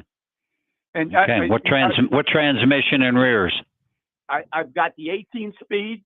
I got 355s in the rear. Size tires? I got tall rubber. I needed that because I made supermarket deliveries and I had to go into the pit a lot. And with the running boards, 24.5 tall? 24.5 tall. Okay. That's a pretty fast truck then. Bruce, if I drove, and I did a lot, I drove 58 miles an hour. I loved it. It took a while. It took a while to get down there, but once I did, I loved it. The truck was bumping right around 7.9 to the gallon. But if you drive it between 60 and 65, it's 7.2 all day long. And I'm talking about peddling meat and produce to supermarkets within. The extreme would be a 550 mile day. I took care of the truck meticulously. So these miles were in New Jersey, New York City, right? Well, anywhere from Maryland. We did all the shop rates in Maryland and all the way up to Maine and all the way across to Erie, Pennsylvania. Okay. And that triangle. Okay. All right. Well, If somebody's interested, they can give you a call. Do you have a price in mind? I was up around 60,000. Talmo, who is my, he owns the shop. He said, Danny, he says, I don't want to see you let it go for less than that. But Kevin and I had a discussion one Tuesday when Eric was there and you weren't there. And I know book value is, 15, 20,000, but I would like to get around 40. If I could get 40, I'd be happy, Okay. And that's where I'm at. But I would like to make one comment, to Jerry. Jerry, with all due respect, we're here. Anybody who is privileged enough to be able to listen to these individuals right here, and this is with respect, Jerry, we're here to learn, and we're here to promote what we're listening to. And it's not normal. Kev, and I go back to Bruce Williams. Bruce Williams, I never had the privilege to listen to him, but I listened to Bob Grant, and he was very informative. I learned a tremendous lot, but you couldn't participate with him. You know what I mean? Yeah. He would tell you that you were only allowed to call once a week, and he would tell you to get off the phone, Yeah. And, if he didn't like it. And Danny, I do like you, and I'm not telling you to get off the phone, but I am going to move on. So thanks for the call. Good stuff as always. Let's go to Idaho. Byron, welcome. I had a Maxwell start module, and it got to where it only charged up to the 15 volts, so I ended up taking it out. I just wondered if Matt or somebody knew if you could open that up and what might be failed in there that a guy could replace in there. Boy, as much as I know about how they work and results and all that, I can't answer that question at all. Leroy, any idea? Is there anything serviceable in there? Actually, Kevin, this is Eric. I made it in. Leroy had to step away for a minute. Okay. I don't know the inside of a capacitor other than in my early years, I did a lot of car audio stuff, and we used capacitors because the amplifiers we were running in our stereo systems just drew too much electricity too fast. I do know that they told us be very, very careful with them because they will explode. We always had what we called a light board, and it was literally light bulbs mounted on a board. And you would turn it on and drain the capacitors where the lights actually went out before you even serviced, like before you even removed or installed a new capacitor. Oh, that makes sense. So they are sense. very dangerous. You have to be careful with them. If there's any electricity in them whatsoever, they will explode. And if I'm not mistaken, I think microwaves have the same piece in them or something similar that holds electricity too. You have to be careful with them as well. Yeah. Yeah, I know nothing about taking one apart, so I'm not making any recommendations. Well, right. I mean, they don't have a place where you could service them per se, but I just wondered if a guy opened them up, figure out a way you could open it up and replace whatever, because it's probably just some module in there that isn't quite, because they got that button on the top, you push and the green light will come on. Well, right. Eventually that's what happened. The green light would never come on, and then when you check the volts, it would only, like I said, it would only take it up to 15 volts instead of the 18. It always did the 18 before, when it was new before. Right. For that, but so all right. Well, I guess I'd love to hear Matt talk more about it. He sounds like he might have run one and has a little information about that. He's had his for a long time, but again, I do know they are tested out to 1 million starts. Now, that doesn't mean that one isn't going to have an issue, because it sounds like you've got that. I'm with Eric on this. I would be very careful about opening them up, but it is also easy to discharge them. It doesn't take long at all. Hook it up to anything that draws power, and you can discharge them pretty quickly. Leroy just walked back in. We were talking, just to fill you in, the Maxwell Start module. Is there anything inside it that can be serviceable? And I said, I don't know what's inside there, but I know they're very dangerous because they hold a charge. They can explode. A 12-volt charge. Yeah.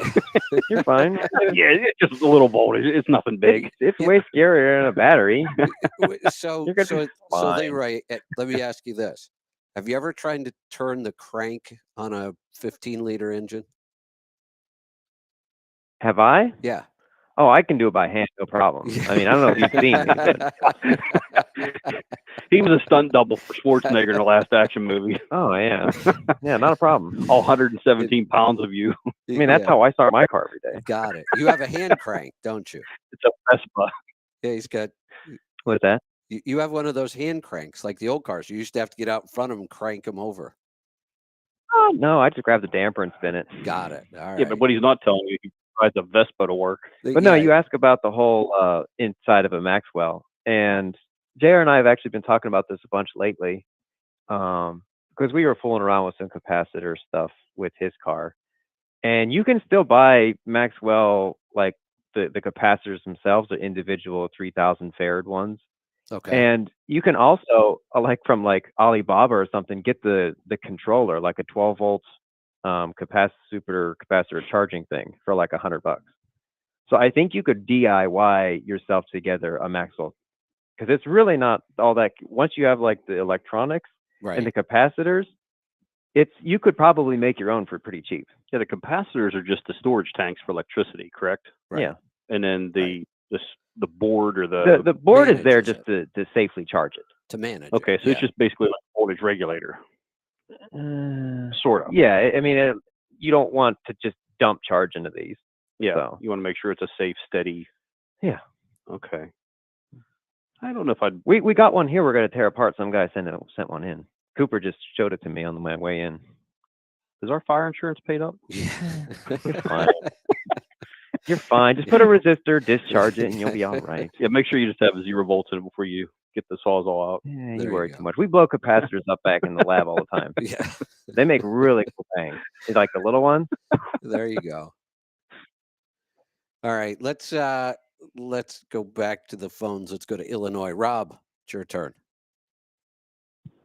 Yes, I have a comment and a question for Bruce. I was listening to the show about the catalyst, and just about 2 weeks or a week ago, we got our DPF filters cleaned up at Rockford, at one of the ones that are associated, the dealers associated with you guys. And anyway, we bring it back down, and no kidding, I had a problem with the injector in the truck, injectors inside of the truck. And we brought it home, and no kidding, the check engine light come on, and I dosed it with some of that catalyst, and the next day it came out of it. It was just, it kind of made me smile a little bit, but it cleared it up, the problem with the You're saying the max mileage cleared it up, correct? Yes, I do. Okay. I have a few company drivers that carry a bottle in their truck, but the company, oh God, hold on a second. Hey, Bentley. I gotta let them out. Hold on.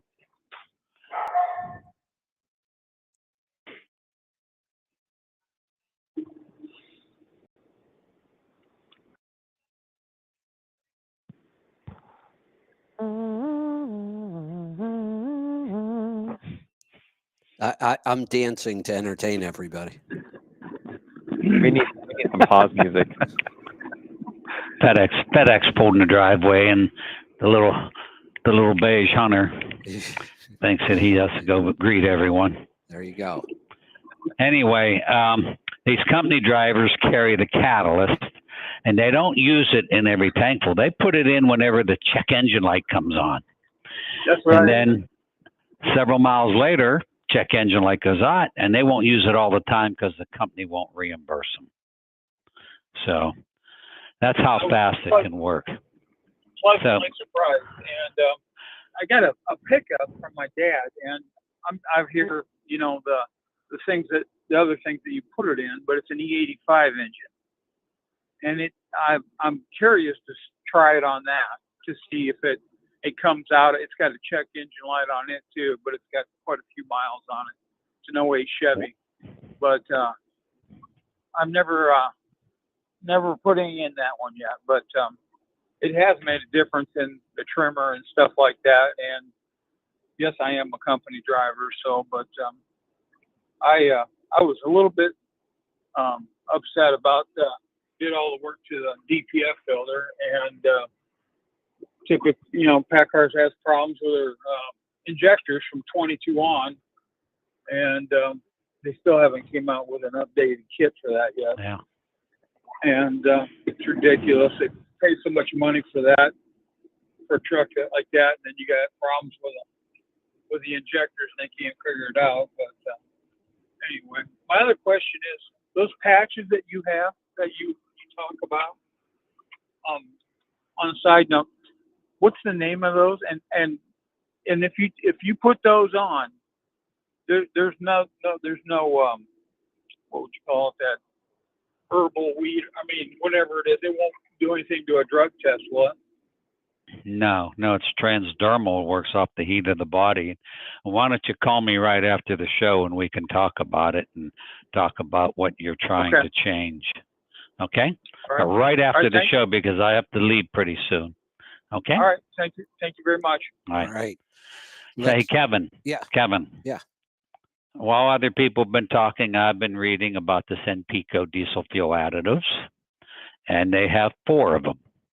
One is basically for in storage tanks whenever fuel's going to sit. The other 3 all say basically the same thing. Their main objective is to make the mist finer. It says a combustion improver that improves the surface activity of diesel fuel. Even if the injector nozzles are 100% clean, this combustion improver will produce a finer mist when sprayed through the injector. The second one, or the third one, which says Senpico automatic powered diesel fuel catalyst, a unique fuel additive that reduces and uniforms the droplet size of diesel fuel when injected. It is different than other additives because it changes the properties of the fuel and is not dependent on injector cleanup to produce performance benefits. Automatic powered diesel fuel catalyst booster saves fuel, reduces engine vibration, and reduces smoke and emissions. This year-round additives also keeps fuel flowing through the coldest weather. And then the last one, which just says Diesel Max, a diesel fuel catalyst that contains Senpico's exclusive and patented technology breakthrough that is the latest development in diesel additives. Senpico Diesel Max provides surfactant action that breaks the surface tension of diesel fuel to reduce in uniform droplet size. This produces this produces a smoother, more complete burn. Hold on, I got to turn off. Everybody's concerned about the hurricane and texting me. So a more complete burn for better fuel efficiency, more power, higher cetane, lower emissions, improved throttle response, and smoother running engine. And this is true. This is what all of them do. All right. Now, what the true catalyst does, the max mileage, it lowers the burn temperature of soot and carbon from 1,000 degrees to 750. It also ignites the fuel faster. Crankshaft turning 360 degrees from the time diesel fuel is injected. It takes 15 degrees of crank rotation to ignite fuel. With the max mileage, it ignites in 10 degrees. It's a hotter, faster, cleaner burn, and that's one of the reasons why it burns the soot and carbon, and especially lowering the temperature from 1,000 degrees to 750, where it will burn the soot and carbon. And a diesel engine going across the level is not at 700 or is not at 1,000 degrees, but it is at 750. So that's the difference between them. And I'm not saying this Senpico, and by the way, they're out of Cleveland. I'm going to go over and visit them. I've known them for a long time. I just never used their products, and their products are great. They're a great company, but it's not a true diesel fuel catalyst. They're using the name catalyst, but it doesn't do what we do. it does what we do in Flashpoint. Right. The Flashpoint's the same type of product as that. know, Okay, I beat the dead horse again. Yeah, I'm going to throw one thing in because I talked about this, and I was just fascinated by it. It doesn't prove or disprove anything we're talking about, but the idea of a catalyst I talked about. I have a wood-burning stove that has a catalyst in it. Right. And it's metal. And when the smoke flows across this metal catalyst like a honeycomb, there is a chemical reaction. That's the catalyst part. It's not just mixing something in. There is a chemical change, and it's doing the same thing. It lowers the smoke point or the burn point of the smoke. So there's still energy in smoke. And if you can burn it, then you can get that energy out. But smoke typically burns, I may get my numbers wrong here, but I'm going to be close, at like 12 or 1300 degrees. But because of the action of the catalyst as it flows through this honeycomb metal, it burns at less than 1,000 degrees. I think it's down in like the 600 or 700 degree range after the catalyst. So then you're able to burn the smoke because of the catalyst. And that does a couple things. You get a hotter fire because you're taking more energy out of the wood. You're not losing the energy out the chimney. You're extracting more energy. So you get a hotter fire, you get more energy from each piece of wood. But it's also a much cleaner burn. So your chimney doesn't need cleaned of soot as often. It probably still needs it at some point, but it's going to be a lot longer. I was just fascinated by how that is similar to what we're doing in a truck. You're lowering the burn point of the fuel in this case. We were lowering the burn point of the smoke itself. But the same thing occurs because you're burning more of that out. You're getting more energy, and you have less waste product to clog up the system. I mean, it's really the same thing is happening in that wood stove as what's happening in the engine.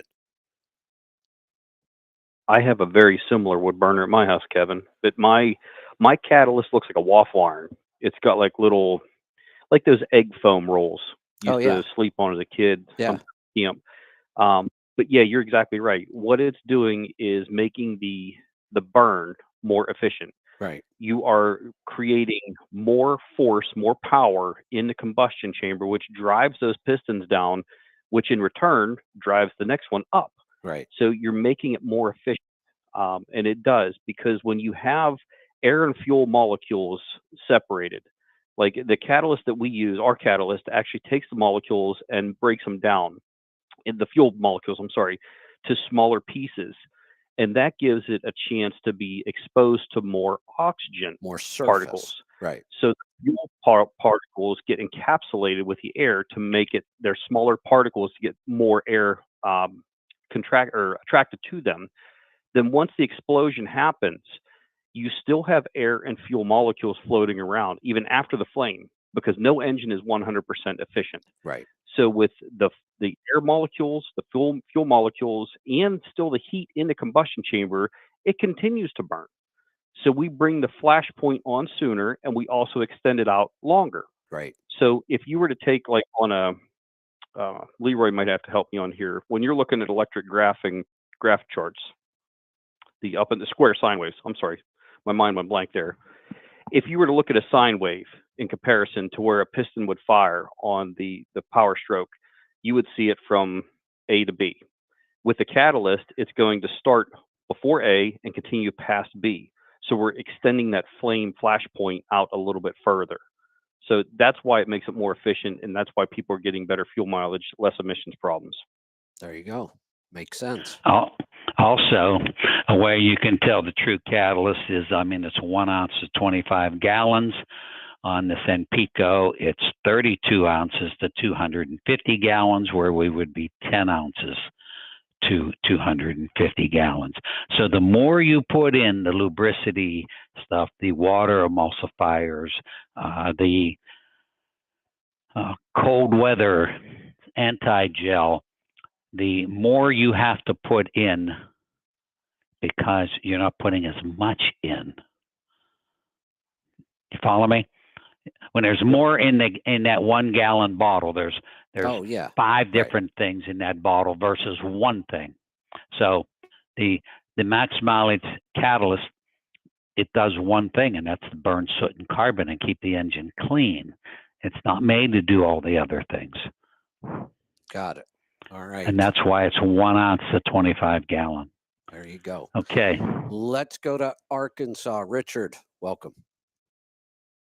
Hey guys, Leroy, that would be me that sent you that start module. I'm the one that had the battery cable fall down on the ground, the positive fall down on the ground, and it sparked on that battery's positive side on that.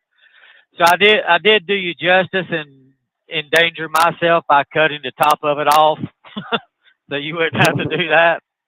And I also took a load tester, and I tried to make sure I got every bit of power out of it. There might be 6 volts in it, so you might want to put your light bulb on it. Oh, you took all the fun out of it for us. Yeah, I should have left the power on there, but it was a hard time trying to get somebody to let me ship that. They kept on thinking it was a battery. What is it? It's a bomb. It's not a battery. Yeah, exactly. Totally different. Yeah. So I failed to put any instructions or information in the box. I forgot about it till I thought I'd sent it off. I said, "Oh crap!" So I tried to remember to call you, and I didn't think about it till Kevin mentioned start module this morning. I said, "Crap, I need to call Leroy." So I guess it's a good time as any, and I'll call you later and give you my phone number so you can get in touch with me if you find whatever you find out about it. Yeah, well, like I said, we literally just got it today. Cooper on my way through on the way the show told me about it. So yeah, we're gonna go back there after the show and play with it. And there's no rush. It's just whenever you get to it, I just want you to check it out, see what you might can find out about it. Maybe y'all can start building them for us. Yeah, maybe. I mean, that's a talk we'll have to have with Eric and Bruce and stuff. So I wouldn't rule it out. Yeah. All right. Well, I'll call you after the show and give you my phone number and everything, and you can get back with me later on, then. All right. Sounds like good. a plan. Let's go to Oklahoma. Paul, good morning. Howdy. Howdy. Trouble with beating the dead horse. When you finish beating on it, you got a dead horse you left with. So, yeah. Say that again, Paul. After you beat the dead horse. After you've beaten the dead horse and you quit beating on it, you still left with the dead horse. What are you going to do with it? So you still got to get rid of it. So, yeah. Feed them to your cat. That thing's part Jurassic. Holy cow. Eat what you kill. Eat what you hunt. There you go. He does. I've been watching your videos. Yeah, That's a good little hunter. That's right. He is actually in the last 2 weeks, but I wasn't there for about 5 days. He's probably caught 4 mice and 6 rats. So there you he go. loves to bring them inside, usually when they're still alive. But he killed that one today, and he needed his mouse brains and everything else. So yeah. So Paul, you saw where I said we had the same color cat, but he had black lips instead of pink lips. Yeah. So people will know that I was up in Pennsylvania last week. Well, my truck is still up in Pennsylvania because it needs a little bit more than just a routine maintenance. So, do you know where we're at with this, Eric, or have you looked today, or did we lose me? No, you're there. I can hear you. Is Eric there? I don't. Leroy? Leroy? Did we lose you guys? Still see the call up on the board. Looks like Nothing. I left. Okay. Huh. Okay. Well, I'll tell you what we found. So it had a leaking front structure. So to do that, you got to pull the pan off for one. So they drained the oil, and when they pulled the pan off, they found some chunks of metal in the sump in the pan. So he went looking. A few other things I told him, and I'm not sure which order they did this in, but they looked at the oil pump, and the oil pump is showing signs of wear. And then took the rocker cover off, and camshaft might have been one of that bad batch of cams they had, because they got some wear on a camshaft. So I think there was 5 million cams in that batch they made. So, the bad batch of Cummins cams. So, and then my turbocharger, the VGT wasn't working properly all the time. Well, they looked at that. Well, something had gone through the turbocharger. Didn't tear it up really bad, but I'm going to be in for a new turbo, new oil pump, new camshaft, flush everything. They were going to clean the oil cooler, but I'm thinking I might just replace it. So the truck's still up there, and I flew home. So. Yeah. Well, it's always better to go home than sit in a motel room. I'm at home doing stuff, and it's cheaper. It's cheaper to get a flight home than to sit in a motel for a week. Absolutely. If you go sit in a motel for a week, because Trump was in town for the weekend, so the prices were probably up. So say you spend $110 a night at the motel, and then you still got to eat. Well, Paul, you can answer. You're a legal immigrant. You could say I'm an illegal immigrant. Go to New York City, and us taxpayers will pay $380 a day to keep you in a beautiful hotel. That's all right. I'd rather they send that money to the people that really need it, not the ones that just showed up. So, yeah. Yeah. So I never came here to get a handout. Everything I got, I worked for it. But That's right. It kind of annoys me, the crap that's going on. I think everybody listening to this show is all work for what they have. Yeah, and we continue to work.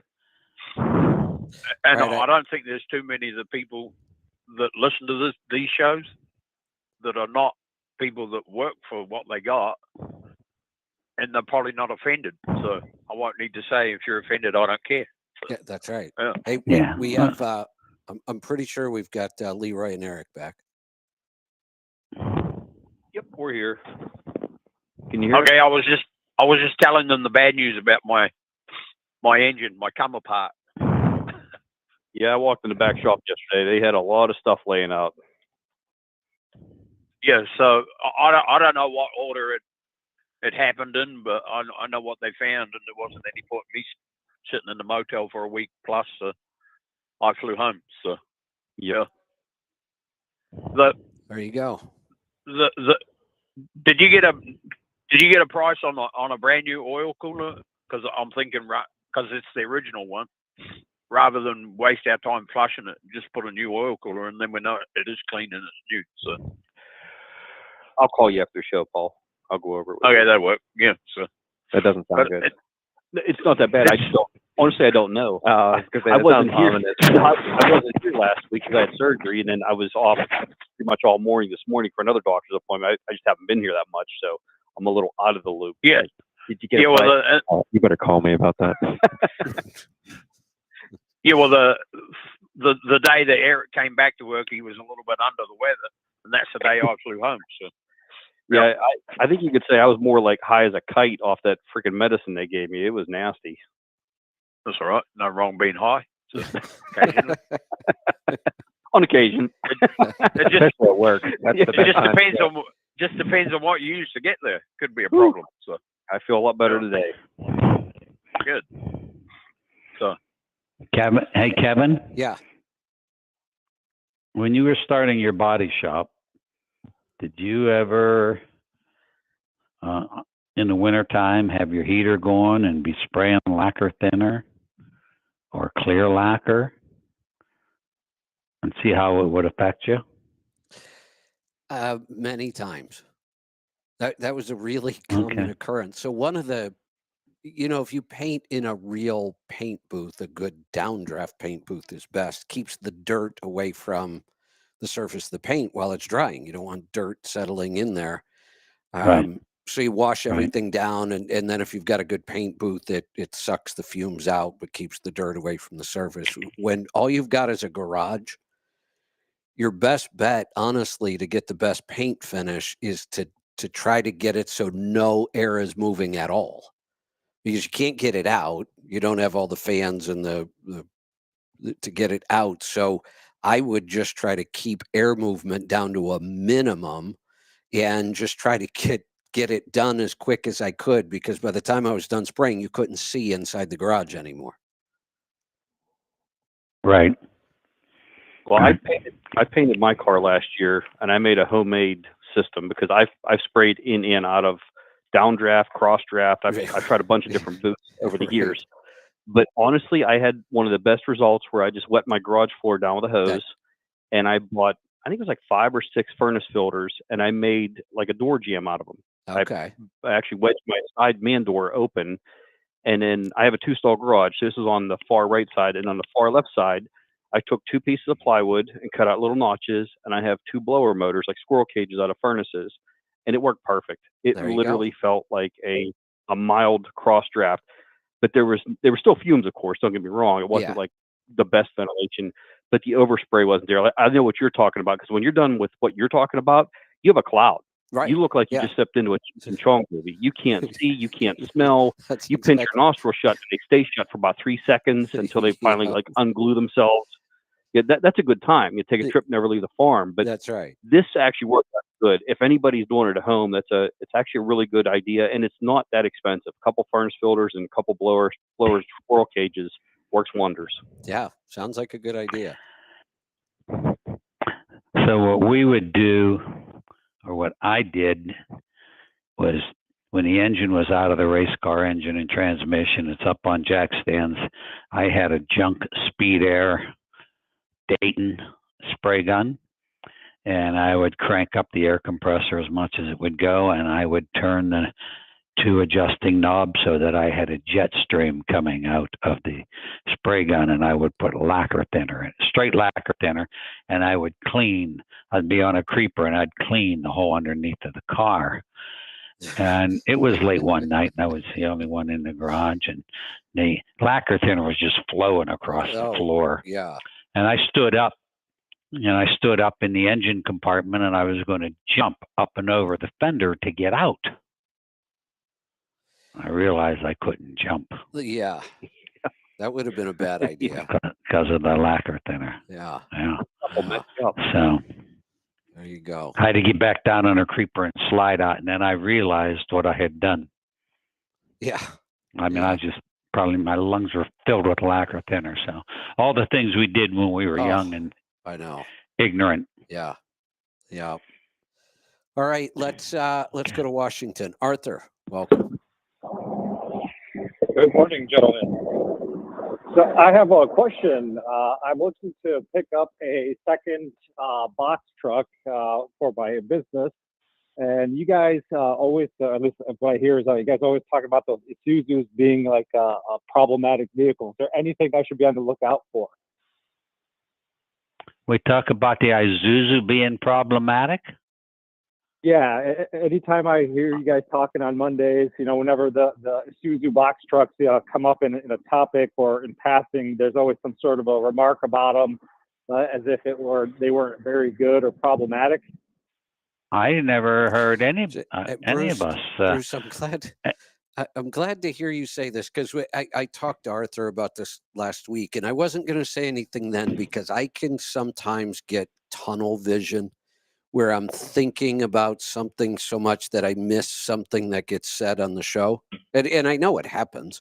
Or sometimes I'm, answering a question on somebody's text or something, and I just miss something. But this seemed like something that was happening often. I can't remember a single call, and I thought maybe I was just missing not often, and it's not.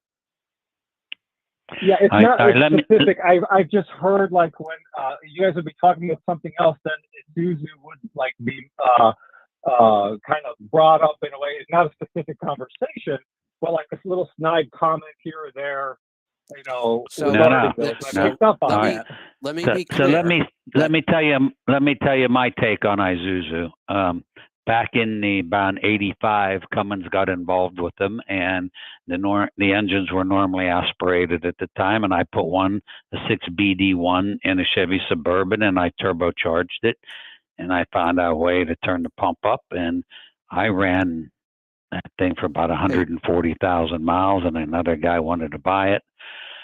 But Isuzu makes the engine for Chevrolet or GM for the pickup trucks, the diesel, and I think they were back in the 80s, 60% owned. It's a Japanese company, but General Motors had a huge portion of their stock, but they're a fine company. I would never have a problem with if I needed a little straight job buying in one of those NPR Isuzus.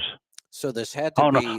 By the way, it was an Isuzu. When our talk about the Isuzu was in that Chevy Love pickup, that little 4-cylinder, normally aspirated, and then we put a pyrometer on it. And when I was climbing the hill on Route 28, going up the RIDC Park, I was at 1,500 degrees exhaust temp. I took it out of overdrive and pulled it into fourth gear, which was direct. And I went down to 1,200 degrees. I had a 300-degree drop. And that's when I started to realize we're better off to run a truck in direct versus overdrive. And that was the only thing that I've ever said about Isuzu. I would never say anything negative about them because I don't have anything negative to say. So then this must have been Eric and Leroy, because Bruce, you just made it clear you wouldn't have anything negative to say. I wouldn't have anything to say at all. I have zero experience. I've never owned one of these engines, never worked on one of them. So I'm positive I haven't made any comments. So fess up, guys. You guys been hammering on Isuzu? I'm exactly the same way as you, Kevin. I've never even seen one. I mean, I shouldn't say I've never touched one. I've never worked on one. I have zero experience. Same with me. And you said we said it on Mondays? And I know for a fact I've never said anything on Monday because we do the Nemo show on Monday. I'm sorry, not Monday. Tuesday. Oh, yeah. Tuesday. No. So the only thing we talked about the Isuzu was that Chevy Love pickup. Bruce, was that the one you built in Ravenna, Ohio? Then, is there anything older that you would recommend? Any specific engine? 'Cause I'm looking for an older diesel version. Well, if you can get the one with the 6BD1T in it, the Isuzu with the turbocharged engine, versus the 4-cylinder one. Okay. That 6BD1T is a beautiful engine. Okay, well that helps me out. I was a little worried that I'm missing something that I should be looking up for. I thought maybe they might be problematic or something. No. Well, there you go. Well, thank you guys. That's all I need to know. Yeah, you're good. All right, we are going to wrap this up for today. Anybody have any final words of wisdom? Nope. No? All right. We will do it again next week. We'll see you back here tomorrow for Destination Health. Thanks to the team from Pittsburgh Power. If you have any questions, give them a call. We'll see you back here tomorrow. Be safe, be profitable, be fit and healthy. Always do the hard work and master the journey.